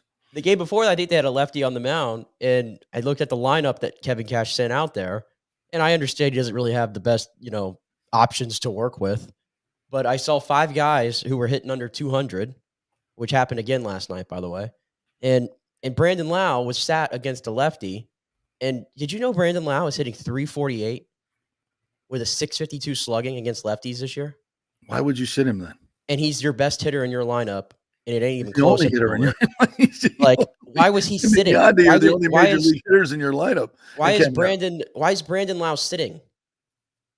At all right now? You don't have the bodies for that. Unless they wanted to get him a day off, and they just finally needed a day off. It's baseball. It makes no sense to me. You need a day off in baseball. Jesus Christ, you sit around most of the time. I don't know. And then they're doing the same thing, by the way. They brought up this Misner. Well, I had some intrigue to kind of see. I've been hearing about him in the minors for a long time. I wanted to see him get some play. He's just on the bench. He's not even. He's like they're doing what they did to Austin Shenton earlier. Yeah, they're just like I don't get it. How could it be worse? But I got to see Johnny DeLuca every night. I got to see Taylor Walls every night. Oh my. Yeah, it makes no sense. And they did not put the Siri thing in there, but he was asked about Siri not running it out, and he basically said in a pretty much a monotone, yeah, we got to be better there. You know, we got to, you know, give a better chance to get that out or get, you know, he was said it was wrong, but he didn't get mad about it. He didn't say anything, you know, that was an opportunity to light a fire. That was an opportunity to light a fire. Well, don't play him today or tomorrow. Let's see. But, you know, I guess we've done that, but here's the thing, though. I think this with Jose Siri before. He's been yanked from games. He's been sat down. Like, this is who he is. This is who he is. And he's hitting under 200, and that magnifies it even more. Mm-hmm. Like, his act just wears thin, I think, around here. Yeah, it's just bad. But they're life. It's just such a lifeless offense. There's nothing to get your hopes up about. Even Morel comes in. You know, you had some hype for him. What is he, like 5 for like 50 in a Rays uniform? Nicky numbers. Can you go look up Morel and give me his game by game since he hit the 2 home runs since he got here? Yep. It's 0 for 1 for 0 for, I believe. If I'm not mistaken. Since he hit the 2 home runs, first 2 games. Since he hit the 2 home runs, he has had 47 at-bats. He has 3 hits. He's hitting .075. 3 for 47. 3 for 47 since the 2 home runs. And listen, I have to ask a big question now because we were all on the boat of, you know, sell, and they sold. But you know who the one player we were saying all along that you probably don't need to sell was Isaac Paredes. Yes. It's one thing to sell Randy Arozarena, who's 29, who's a Boras client, blah, blah, blah. It's another to sell Isaac Paredes. And I know Paredes wasn't exactly lighting it up before he got traded and whatever. But listen, the guy has proven that he can hit 30 home runs and drive in 90 whatever runs in this league. Yes. He was an all-star. He plays, I think, a better glove than he got credit for at third base, to be honest with you. I thought he really worked at it. And he was working at first base too. And he had flexibility to play first and all those things. And now you traded him for a third baseman who is the same age as him, who is, from what I can tell, one more year of control. So yeah, from what I can tell, is way worse and doesn't have the plate discipline whatsoever that Isak Paredes had. Just giving away at bats. He has no position. Yeah, he has no position. He cannot play in the field. So I don't get that trade. Yeah, I don't get a lot of the trades. They, for nothing but you gave up good major league players and got nobody back that can help you on your roster. Nobody. Morel's he's awful. He is awful. You didn't have to trade Isak Paredes. No, you didn't have to. You didn't have to trade Jason Adam either, but you did. You did. And you could say, well, we have plenty of relievers. Well, when they get injured, go tell me that. Nick's gone for the moment. Hopefully I'm not. Some of the other thoughts here. Jordan G., it's good to see UF book Miami again. Things are all right in college football when Miami, FSU, and UF all played one another in the 90s and epic rivalry in state. I think it should be mandatory every year. And I think for the non-conference games, FSU should be playing FAU, FIU, USF every freaking year, or at least on some type of rotation. Because those games, they matter. And FAMU as well. USF's playing Bethune this year. All these state schools should be playing each other because it gives an opportunity for those fans to go see other stadiums, and it packs the place, because you're going to bring more people, and it helps the programs of each one in the state. But what does that matter? It's all about the SEC. Alani says the era of rebuild for the Rays, if it doesn't go as planned, like it did when they traded Longoria and got guys like Choi and Meadows and Willie, these could be some dark, dark years for the Rays. I totally agree, Lonnie. We've said this is, for many, many years, the Rays they won trades and they were bailed out by that Pittsburgh trade big time. The Archer trade that really got them Glasnow, got them Boz, got them Meadows, which in turn got them Paredes, right? They've been able to really. But the Blake Snell trade was a horrific dud. Joe Ryan, giving him away. Nate Lowe. Look at the players that they've given away. These trades that they've made recently have been horrible. They're not getting the return that they used to get. And he's absolutely right, because the Rays don't draft very well. And they've always made up for it by going out with their pro scouts and getting undervalued talent and turning them into good players. Well, these trades that they've made recently have not been good. And they've given away some great, great players and got squadoosh, slapdick prospects in return. So, and keep in mind, too, there's another trade they made that I'm starting to get talked about. And this one, this was an under-the-radar trade back in 2022. They traded Xavier Edwards, who, if you remember, who hit for the cycle. I believe he was one of the quote-unquote slapdicks that Blake Snell said. He was far from it. He was a first-round pick in San Diego. Yeah. And I understand he played – I think he was a shortstop, and obviously the Rays, we all know, they thought they had their shortstop figured out. So I guess it's hard to, in hindsight, to go, oh, that was a bad trade. But I'm just going to point out that they traded him to Miami, and Xavier Edwards has come up this year, and he's hitting .358. Yeah, and the Rays got two guys that are in single A right now, relief pitchers. Yeah, I'm at a point. I mean, I hate to say, again, in hindsight, the Rays didn't think they needed a shortstop. They had Wander and they had Carson Williams coming down the pipeline and Wasabi. They didn't think they needed it, but it's worth pointing out that now they have an albatross there at short, and this guy is hitting, like I said, .358 with Miami. Yeah, that was a huge whiff. So they're we always like to say that the front office has done a great job. Not recently. And that's why and I keep telling you folks, this team is 2 games under 500. They could easily be 20 games under. Like this is a terrible, terrible baseball. Well, I mean, look at their run differential. Their run differential tells you they're way worse than their record. Yeah. It's horrible. Lonnie says the modern era of Rays baseball is an algorithm based on catching lightning in a bottle. It kind of is. And they, like I said, they're running out of good fortune.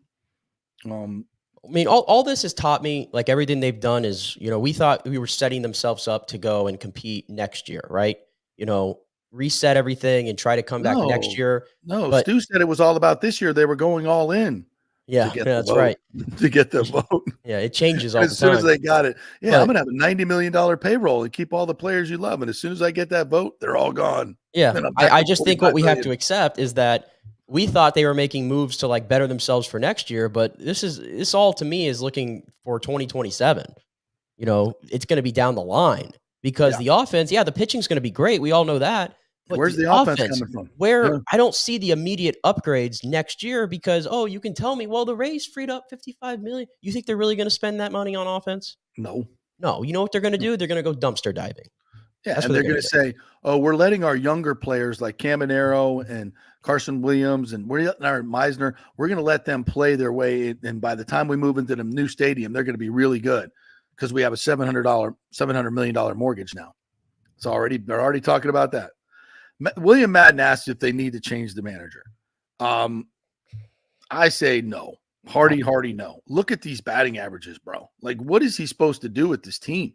I mean, he's got him catching, pitching and catching, which is, I just don't. What do you do when half your team is hitting under 200? Through 2/3 of your team is hitting under. What can a manager do? And he's grasping for straw. I mean, he's, like I said, having Johnny DeLuca hitting leadoff sometimes and stuff like that. Like he's really like trying anything at this point to get these guys going, and they just don't have it. They don't have it. And that's why it was so foolish to me. There were so many fans that were just trying to sell themselves on, oh, well, they're still in it, and I think they could go on a run. And no, they can't. There's no evidence that said they were ever going to go on a run. Nothing. And now, like, they finally got what, 4 games over 500? And guess what? Then they fell right back below it. Yeah. You know why? Because they played good teams. They have the Yes. hardest schedule in the second half of the season. Baltimore blasted them. Houston blasted them. Now, Arizona, they got to play Arizona, who's red hot. They're going to blast them. That's what they are. They're a bad baseball team. Not going on any run.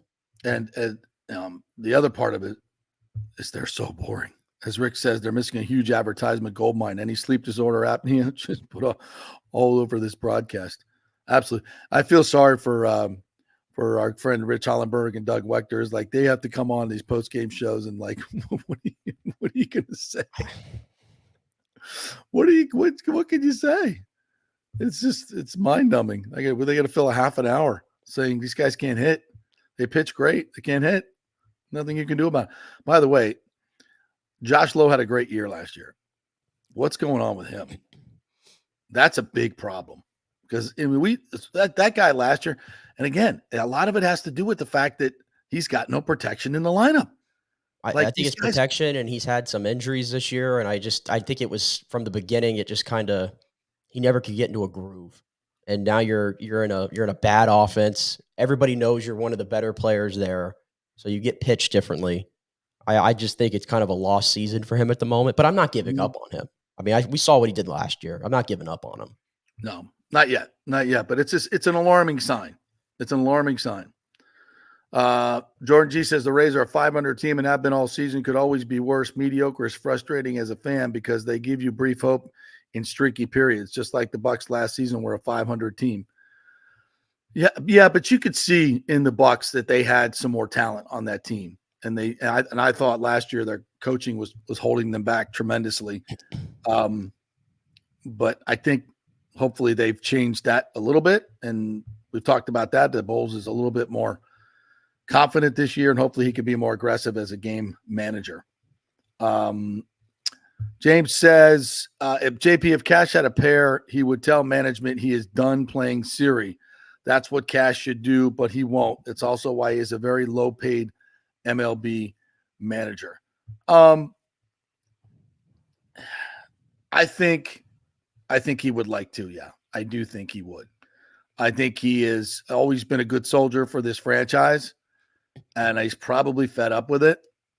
I'm just guessing. I haven't talked to Cash in years. I don't know, but I know some people that do know him, and I'm guessing he's really fed up with it. I would at some point, if this is going to be a downturn for the Rays for another 3-4 years, he loves it here. He grew up here. He doesn't want to leave here, I don't think, but he might, go talk to Joe Madden about what it's like managing with some actual assets. I mean, here's the thing. Kevin Cash is regarded as, arguably the best manager in baseball. I don't think that's us being a homer. I mean, I think the entire league recognizes that.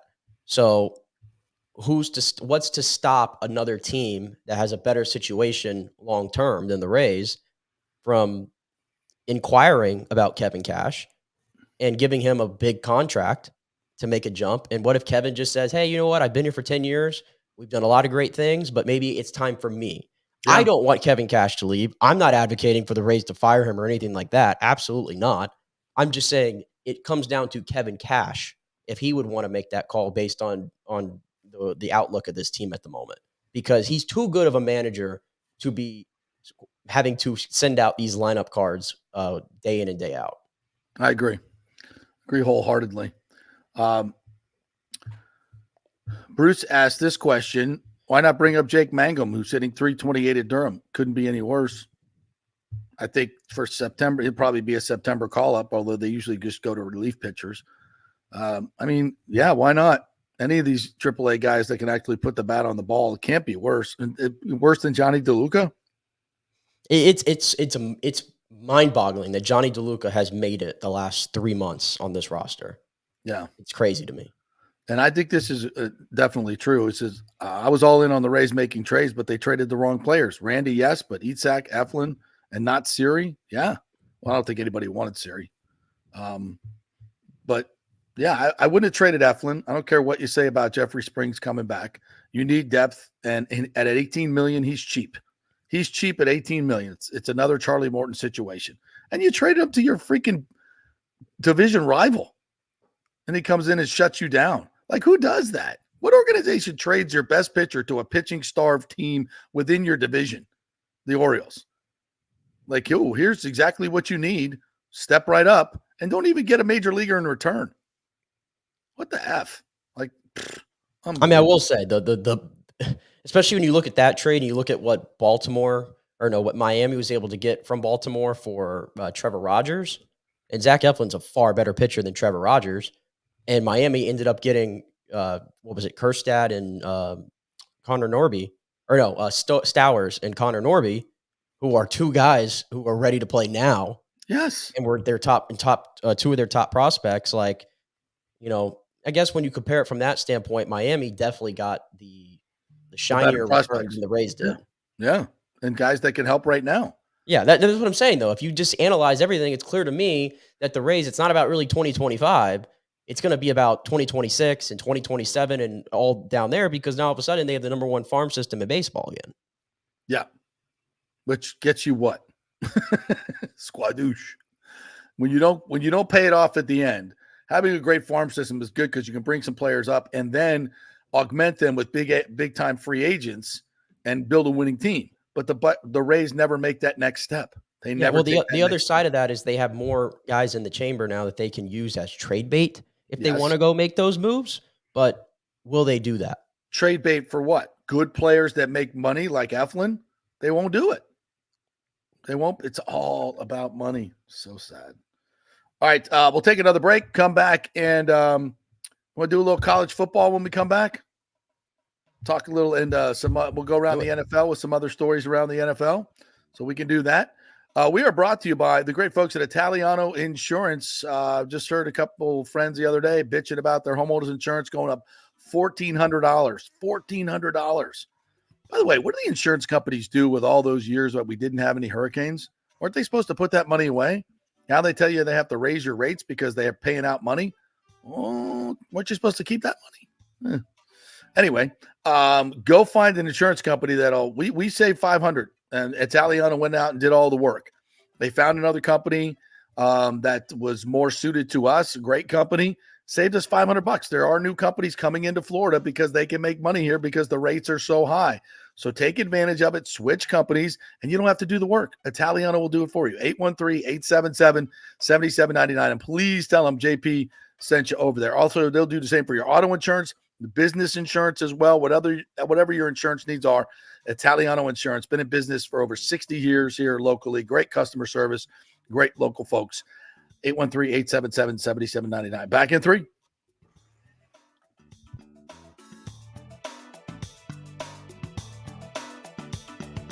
JP here for the Jeeves Law Group and my man, Scott Jeeves. If you're going to hire an attorney, do you want some guy looking for a quick settlement and a quick buck, or do you want an attorney with some chops? Scott is a board-certified civil trial lawyer and a certified circuit court mediator. Been practicing in the Tampa Bay area for over 30 years. He is a peer-reviewed AV preeminent-rated civil trial lawyer. They just don't hand out those classifications. He's been the lead class action counsel on many complex consumer protection cases and has handled hundreds of serious personal injury cases. He's dedicated his career to protecting injured victims and is committed to vigorously representing you.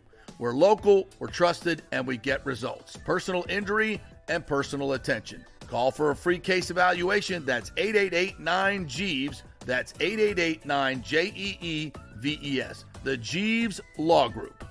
Getting old is inevitable, but feeling and looking old is avoidable. If you're feeling run down, your workout sucks, or your sexual libido is not what it used to be, check out Bay Area Modern Medical Center. That happened to me a few years ago, and I found out I had the testosterone level of a second-grade girl. That's not good. Our food, environment, and stress can cause your T levels to drop. Bay Area Modern Medical Center can help, and they are different. They offer customized hormone replacement for both men and women. Christopher Lugo and his medical staff can help you restore your energy, your sex drive, and your feelings of well-being. It was a total game changer for me. I have way more energy, lost 30 pounds, and I'm performing better in all areas of my life.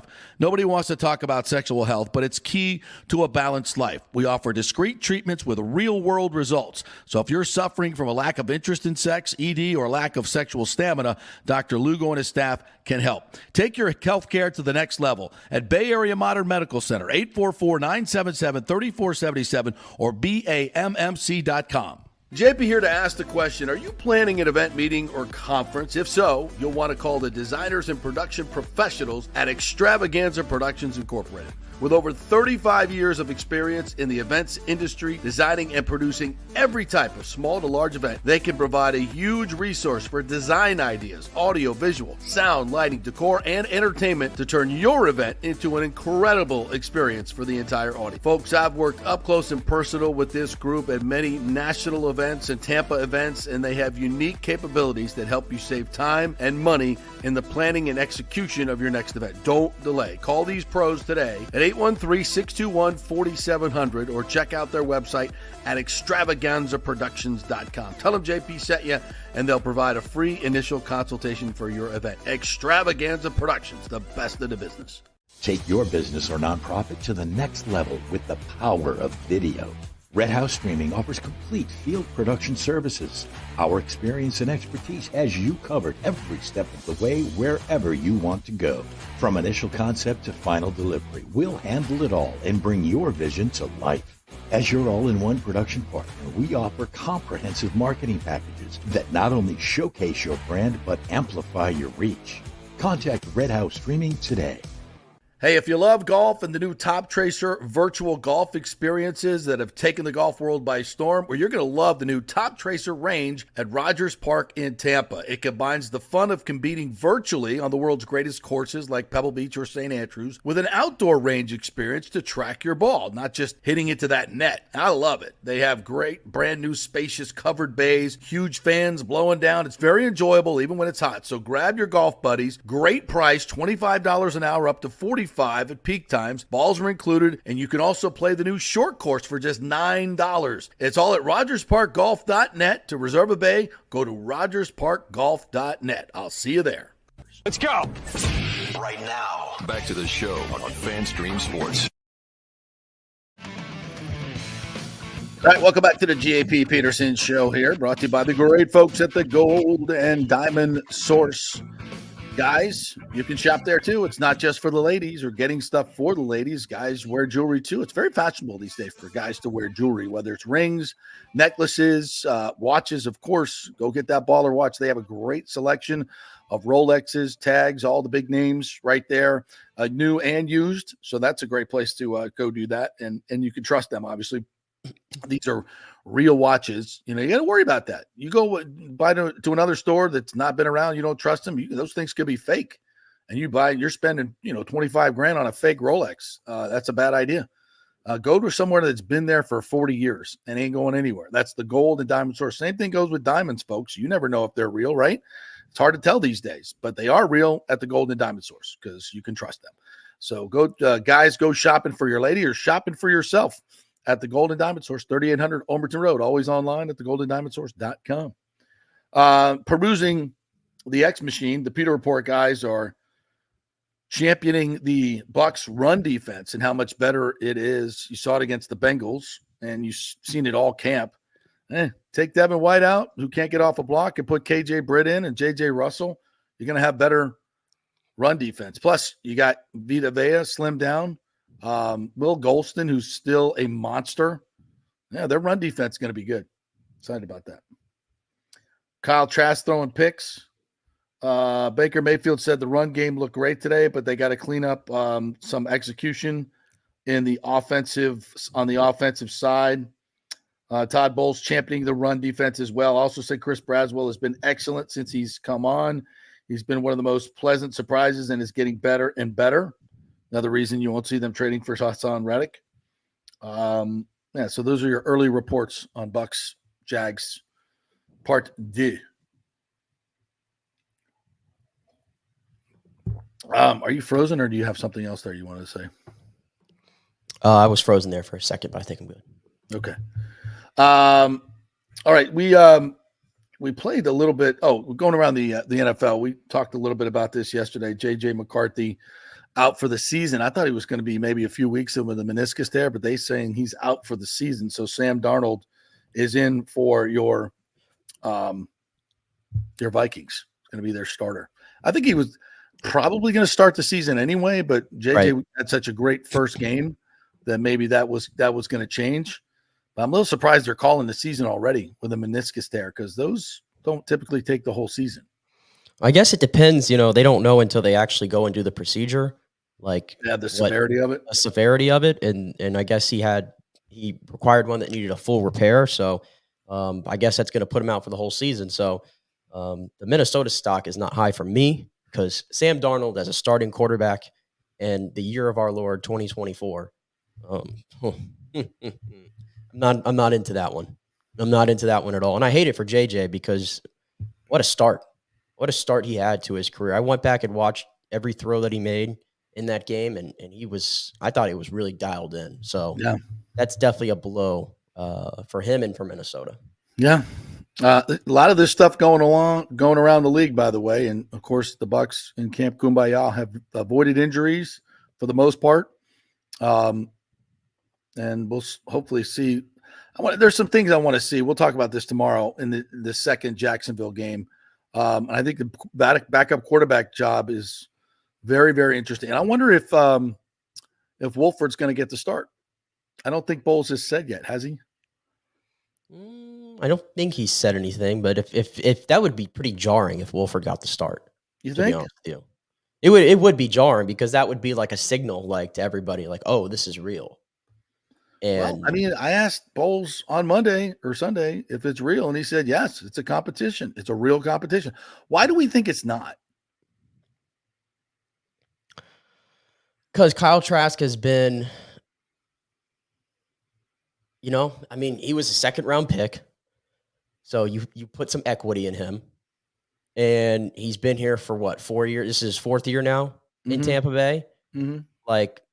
They had you viewed him, and I put air quotes around it. You viewed him as a viable competitor to Baker Mayfield last camp, and he had some good moments. But I think all that sort of plays a role in it. But at the same time, John Wolford having the familiarity in this offense, Kyle Trask, this is him learning another new offense, which he's had to do a lot here in Tampa Bay. But yeah, I think those a big role in it. But at the end of the day, Trask stopped turning over the football. Yeah, exactly. Which he's done a couple times today. I haven't seen much Wolford's name even mentioned. And his numbers, by the way, he's got to take advantage of those preseason reps because that's all he gets. And his preseason numbers historically with the Bucs are very just middle of the road. Yeah, they're not great. The road. And you see a lot of other quarterbacks like that seem to light it up in the preseason, and it gives them some of that security. But you don't really get that with Kyle Trask. Especially when they've been in the league for 4 years. Exactly. You just I think we all just wish that he was further along at this point than what he is Ryan now. Griffin used to look fantastic. Yeah. He 4 years into this, he should be much better, especially against second teamers. Right. We shouldn't even be having this conversation of him having to compete with John Wolford. Yeah, and Wolford is, he's 6'1", 215. He's not a physical specimen, doesn't have a cannon for an arm, but he runs the offense really, really well. And he has a lot more game experience than Kyle Trask does. Yep. So if you're looking at the numbers on paper and also, looking at the play, especially last game, where one guy's putting and maybe Trask is just trying to push the envelope, and maybe the coaches want him to. Maybe they're saying, listen, we want to see you throw the ball downfield. Don't worry about the interceptions. Don't worry about putting it in harm's way. I just want to see you let it rip. And, he's not let it rip very well in terms of putting, again, I had 4 turnover-worthy plays last game in 20 throws. I think other people had 2 or 3, but I'm a little bit more liberal with that. But there's some really, really bad throws. And I'm not a hater on Trask because I was saying last year he had a great camp, and I thought I didn't think he should have won the job, but I thought he was way better than he's been this year. Way better. Hey, by the way, I know we talked a lot about Elijah Klein earlier, but I came across this, by the way, and this is just really emphasizing the point that we said that he's been fantastic so far. And in that game against Cincinnati, I found this PFF, their highest graded offensive lineman from the 2024 class. Number 1 was Graham Barton, and number 2 was Elijah Klein. So, and that's for the entire league right there. How about that? That's how those 2 guys were both just beast in that game. So something to look forward to. I'm looking forward to seeing that offensive line continue to get some reps in these games. Yeah, to me, that's what I'm going to be watching. I'm watching Klein. Be watching Graham Barton still, watching those 2 work together because Graham's going to, I think, get a lot of run. Tyke Smith, Braswell. I'm going to see Braswell this week and see him make some splash plays. And I want to see more from Tyke. I got to see more from Tyke. Yeah, Tyke had the bad penalty against Burrow that bailed them out and allowed them to get a touchdown. Right. And I hate it because he played the route so well. Yeah. Until that push at the end. And he panicked. It's a terrible call, by the way. But Burrow threw the ball away. Yeah. He panicked at the end of that route. And that's kind of took me back a little bit because, we've all talked about the smartness and the instincts that he plays with. And, you played at a buttoned up program and everything and stuff like that. And I didn't see things like that on his college tape. So, I think he definitely, even though that they're sort of just giving him that slot corner sort of role right now, or nickel, whatever they call it. I think I need to see a little bit more from him in some of these games. I wanted to talk real quickly about this other story that popped up yesterday. Wander Franco had his last hearing delayed again. But here's the headline. The father of the victim has now come forward and asked the Dominican Republic officials to drop the charges. The father of a 14-year-old girl who was evidently in a relationship with Wander Franco, whose mother was pimping her out, now wants the charges dropped, saying there's not enough evidence. This is a bizarre turn. Very bizarre. This is a bizarre turn. Now, first thing tells me is I wonder how much he got paid. But regardless, how does that work? Now, at least in the United States, the states can still go forward with charges. But I don't know how this affects what the legalities are in the Dominican Republic, but that would be interesting. If the state has to drop the charges because the father is saying there's not enough evidence, it's kind of weird. And he's free to go. Now what? The Rays owe him $172 million. I think before anybody tries to even put it out there into the universe, Wander Franco is not playing ever again for this team. There is no way. In my opinion, there is no way. I agree with you because they don't want to pay him. I don't know. I don't think it's just they want to pay him. I think they would prefer to just listen. It happened. We're just gonna goodbye. And I think MLB, regardless of what happens, MLB is going to come down hard on him. I think anyway with a punishment. You know, Trevor Bauer him? I mean, a little bit different of a situation. Very in terms different. of very different situations, but I just do not see him playing again for Tampa Bay, even if this goes away. I don't.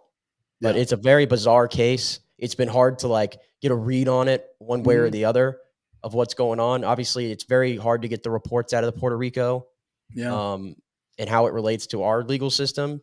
So, and I guess it's being delayed until what, September, mid-September. So it's still we still got a long ways to go in this whole thing. All right, we'll take our final break here real quick. Chris Lugo is on deck. If you have any questions about your health, your testosterone, your nutrition, anything in the health realm, he is here to answer your questions free of charge. How about that? That's pretty cool. So any questions that you guys have, put them in the comments or put them up on Twitter at the JP Peterson Show or at Nick Geddes News, and you will get your answers when we come back, courtesy of Bay Area Modern Medical Center. Stay with us.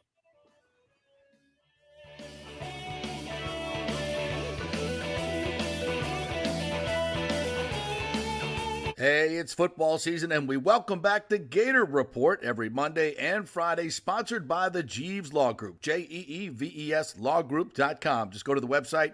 You can contact them through there. Scott Jeeves is a tremendous, aggressive attorney and a big Gator fan, so we appreciate him supporting this show and, of course, your Florida Gators. They are local, they are trusted, and they get results. Whether it's personal injury or anything else, any law matter at all, it's the Jeeves Law Group, Jeeves lawgroup.com. Give them a call. Tell them JP sent you. All right, this is for all you guys who don't want to go to the gym and do 5,000 crunches. At Bay Area Modern Medical Center, you can get on the new True Body machine where you can reduce fat and tone up your muscle. It's like doing 54,000 crunches in just 15 minutes.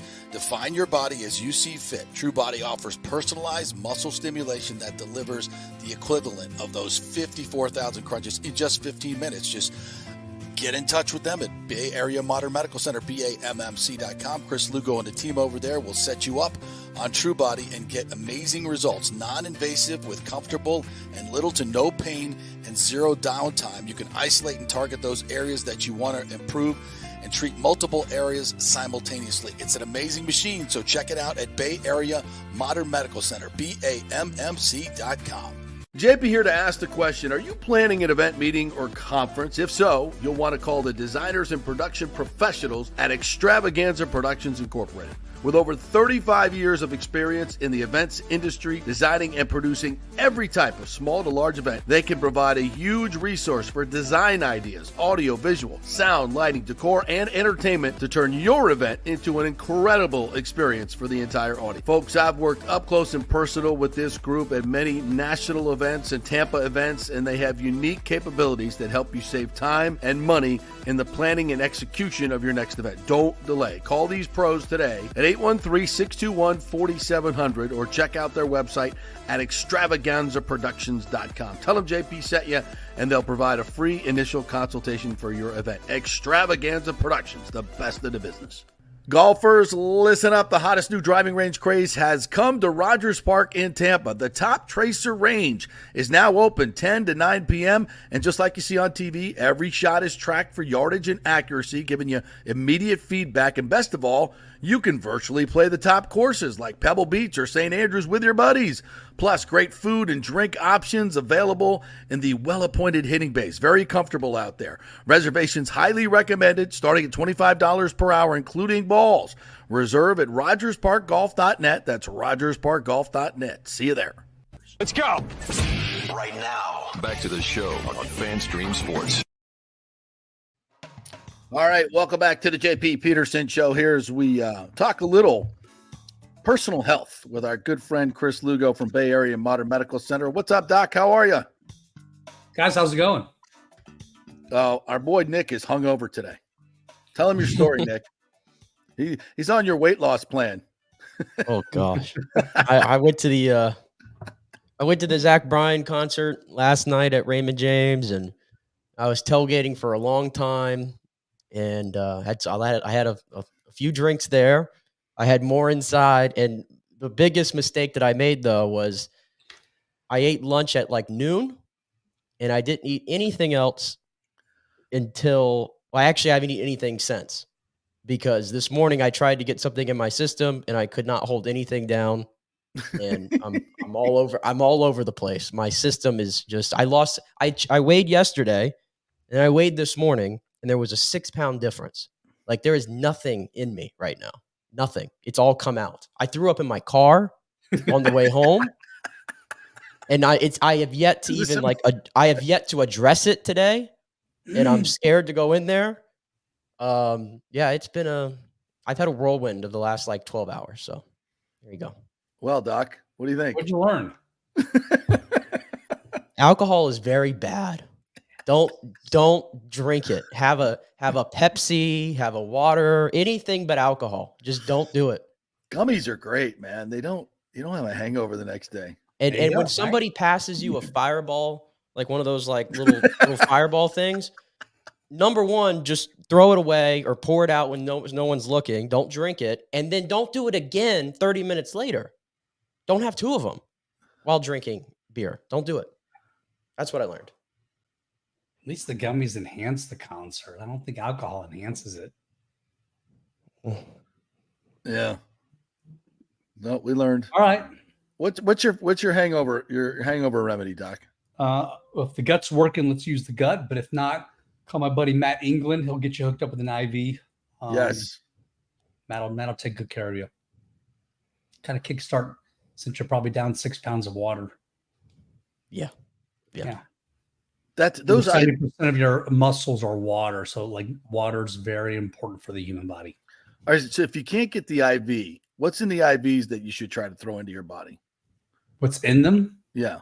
Not the Whataburger taquitos with sausage, egg, and cheese and a Diet Coke work really well for me back in the day. Yeah. But I don't think that's what's in the IV. No, what's in the IV is going to be a lot of B vitamins in there, some zinc in there, some micronutrients that you've missed out on here. It's going to be volume, also fluids. Remember, in that IV also is going to be some salt water. Okay, saline is what we call it. That's going to be very important. The most prominent pump in every cell is the sodium potassium pumps. So sodium is very important. So when you're dehydrated from alcohol, that's one big thing you're missing.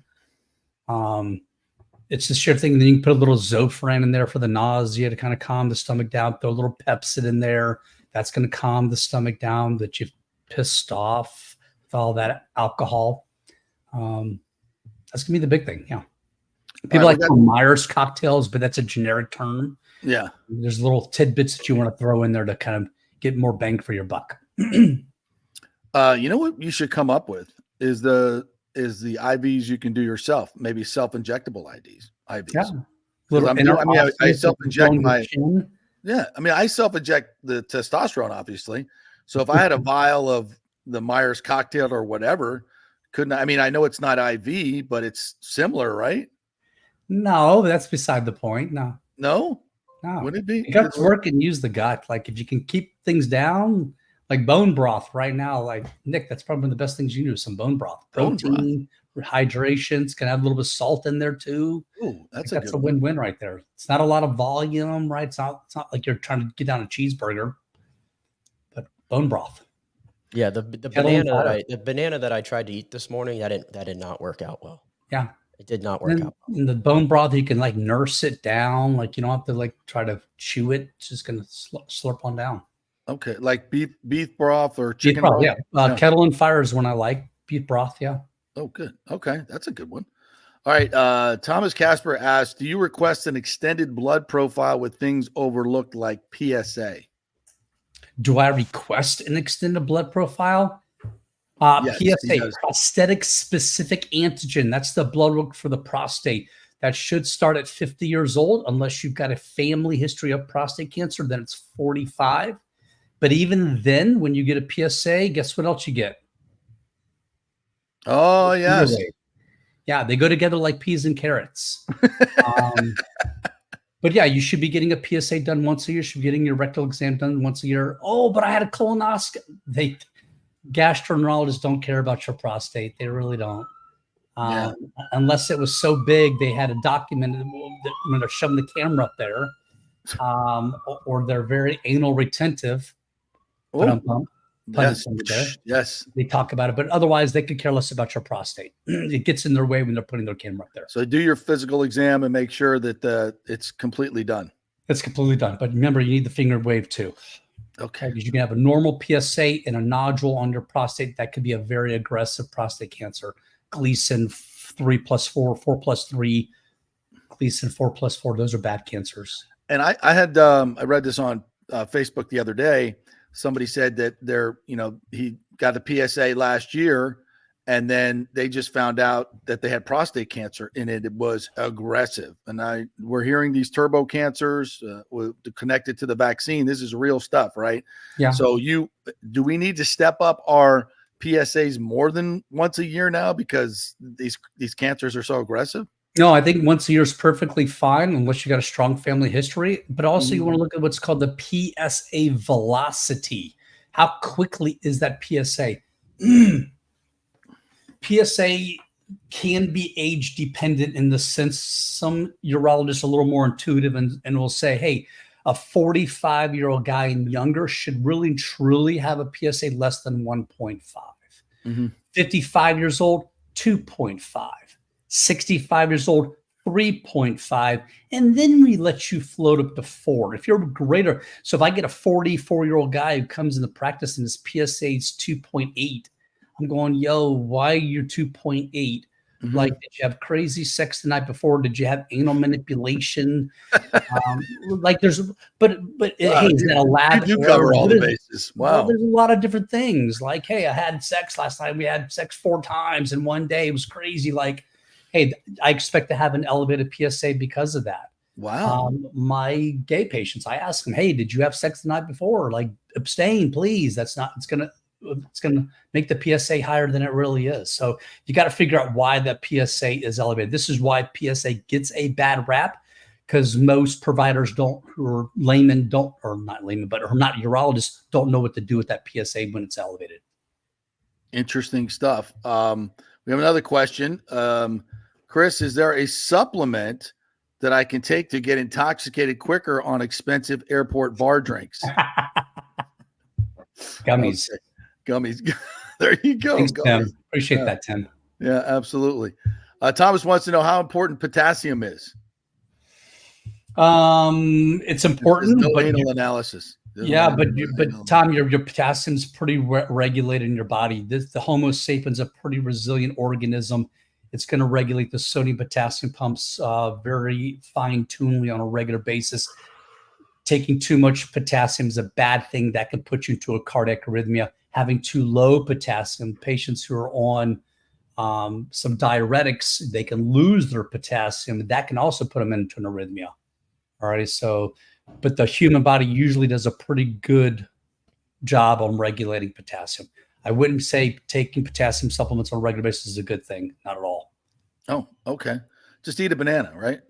If you want, sure. I think of some other things, but more magnesium the merrier. I love magnesium. You can't really OD on magnesium. It's kind of really hard to do. What foods are rich in magnesium? Ooh. Was that a stumper? That's a stumper. I'm not going to probably give you a really great education. A lot of green leafy vegetables are going to have magnesium. But me personally, I take magnesium supplement, magnesium 3 and 8 or Mag-Teen every night before bed, 45 minutes to an hour before bedtime. Magnesium. It's good for the sleep. Absolutely. And Thomas also wanted to know do all prostate glands eventually become cancerous if you live long enough? Sure. I think it's a really safe bet to say. I wouldn't say word all. I would take out the word all in there. A good chance if you live long enough as a man, you're probably going to have some prostate cancer in that. Good chance. Not every single guy. No absolutes here in medicine. But yeah, if your 95-year-old grandfather still alive, if you did a biopsy of him or he did a prostatectomy on him, could he have some probably little low-grade 2+3, 3+3 Gleason? Probably could. But most men die with prostate cancer, not of prostate cancer. Ashley chiming in on the anal analysis here, I think. She just said, ew. Yeah, well, I just saw her walking down the stairs behind you there a second ago. I was going to make a comment. That was on Nick vomiting. I'm sorry. Okay. All right. Diet Coke gives me low potassium. Are there certain things that deplete some of your better minerals and vitamins in your system that are bad for you. And I would say Diet Coke is probably one of them. My old Like we always talk about moderation in life, right? So if I enjoy Diet Coke, that's great. Just don't drink 6 of them a day. Yeah. If that's your vice, then that's your vice. So I can think of other worse things in life you could be doing besides that. But no, they're not one specific thing that's going to deplete you unless it's something artificial. Mm-hmm. Okay. All right, last question. I'm taking a transatlantic flight to London next week. What's the best sleep aid?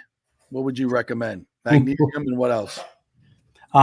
You're going to London, so not too far. Not like we're doing a trip to South Africa, or you're going to New Zealand, which could be a really crazy flight. 8.5 hours. What was that? It's going to be an 8.5 hour flight. The big thing is, to me, the big thing from an integrative medicine standpoint is once I get to England, I want to try to get on that schedule as quickly as possible. And some people think it's a little hokey pokey, but I don't care. Ground yourself, take your shoes off, get in the grass as soon as you can out there, get on the time zone as far as feeding cycles go. If you happen to get there at lunchtime and you're not hungry, eat lunch, eat something. Try to get on that time zone as quick as possible. Yeah, we never have to worry about that. I'm always hungry. Good. Yeah. But that's going to be the big thing. Go to Trafalgar Square and take your shoes off. I think they have grass there. I don't know. Interesting. Get some sun, get some grass on your feet, get on that time zone. It's London. There's no sun in London. I know. So they have a couple days. I've sunny days. Plus all the smoke from the riots blocks out the sun. Is that a problem as well? Yeah. All right, Chris, tell everybody how they can get in touch with you, my friend, for some of this great knowledge that they could use for their personal health. BAMMC.com, Bravo Alpha Mike Charlie.com. Best way to go. You see the schedule. You can book your appointment right there. Easy to do. All right, we got one more question. I'm going to keep you past the time. Dr. Lugo, can foods impact your arthritis? Yes, 100%. I agree with that. Patient I just had here, I told her son to go carnivore because he had asthma and had some skin issues. Go carnivore. Try it out. For shits and giggles, I know you don't want me to cussing, but I'm going to say it anyway. For craps and giggles, go carnivore for 4 to 6 weeks. It's not going to impact anything in your life other than you may see a difference in skin issues, GI issues, all for the better. I know we're running out of time, but we should talk about this next week. There's going to be a big dichotomy on diet I want to talk about next week with you. Who's going to win this whole cholesterol issue, eating the pyramid versus carnivore, keto, paleo? I think you're going to see in 5 to 10 years, it's going to be the carnivore, paleo, keto people probably will win this battle because everyone's tabooing cholesterol, how bad it is for you. I think it's the inflammation, the arthritis, what Mr. Hills is talking about. That's going to be the key. But go keto for 4 to 6 weeks, see if that improves your arthritis. Ooh, very interesting. All right, partner. Great stuff. As always, appreciate you. We'll catch up with you next week. BAMMC.com. Chris Lugo, thank you. Take care, guys. Have a good one. Go have some chicken broth, Nick Geddes. Feel better, my friend. Thanks for posting today. Appreciate you jumping in. That's a key thing in life is when you're young. You know, you're going to be hungover. You got to fight through it. You got to fight through it. And you did today. Proud of you. Proud of you. I'm proud of myself too. I thought your performance was good. I think you worked well. I felt actually good. It's like when the red light came on and I put the headset on, boom, all of a sudden felt a little better. Not gonna lie, as it went on a little bit, I start to feel a little bit weak. Yeah. But you know what? It's a 2-hour extravaganza. In this case, we went over a little bit too. I gave you extra time too. So that's right. There you go. You got to well do what done. you do in life. Well done. All right. Thank you guys for watching and listening. As always, please share the show. We'd love for you to share the show so other people can get it on your social media channels. I appreciate that. Say something nice about us. Say, you got to check out this show. We'd love that. Like and subscribe on YouTube. We need to grab some of the more subscribers there. And also at JP Peterson Show, my new Twitter. If you were following the old one, follow the new one at JP Peterson Show. We will see you tomorrow on a fantastic Football Friday. See you then.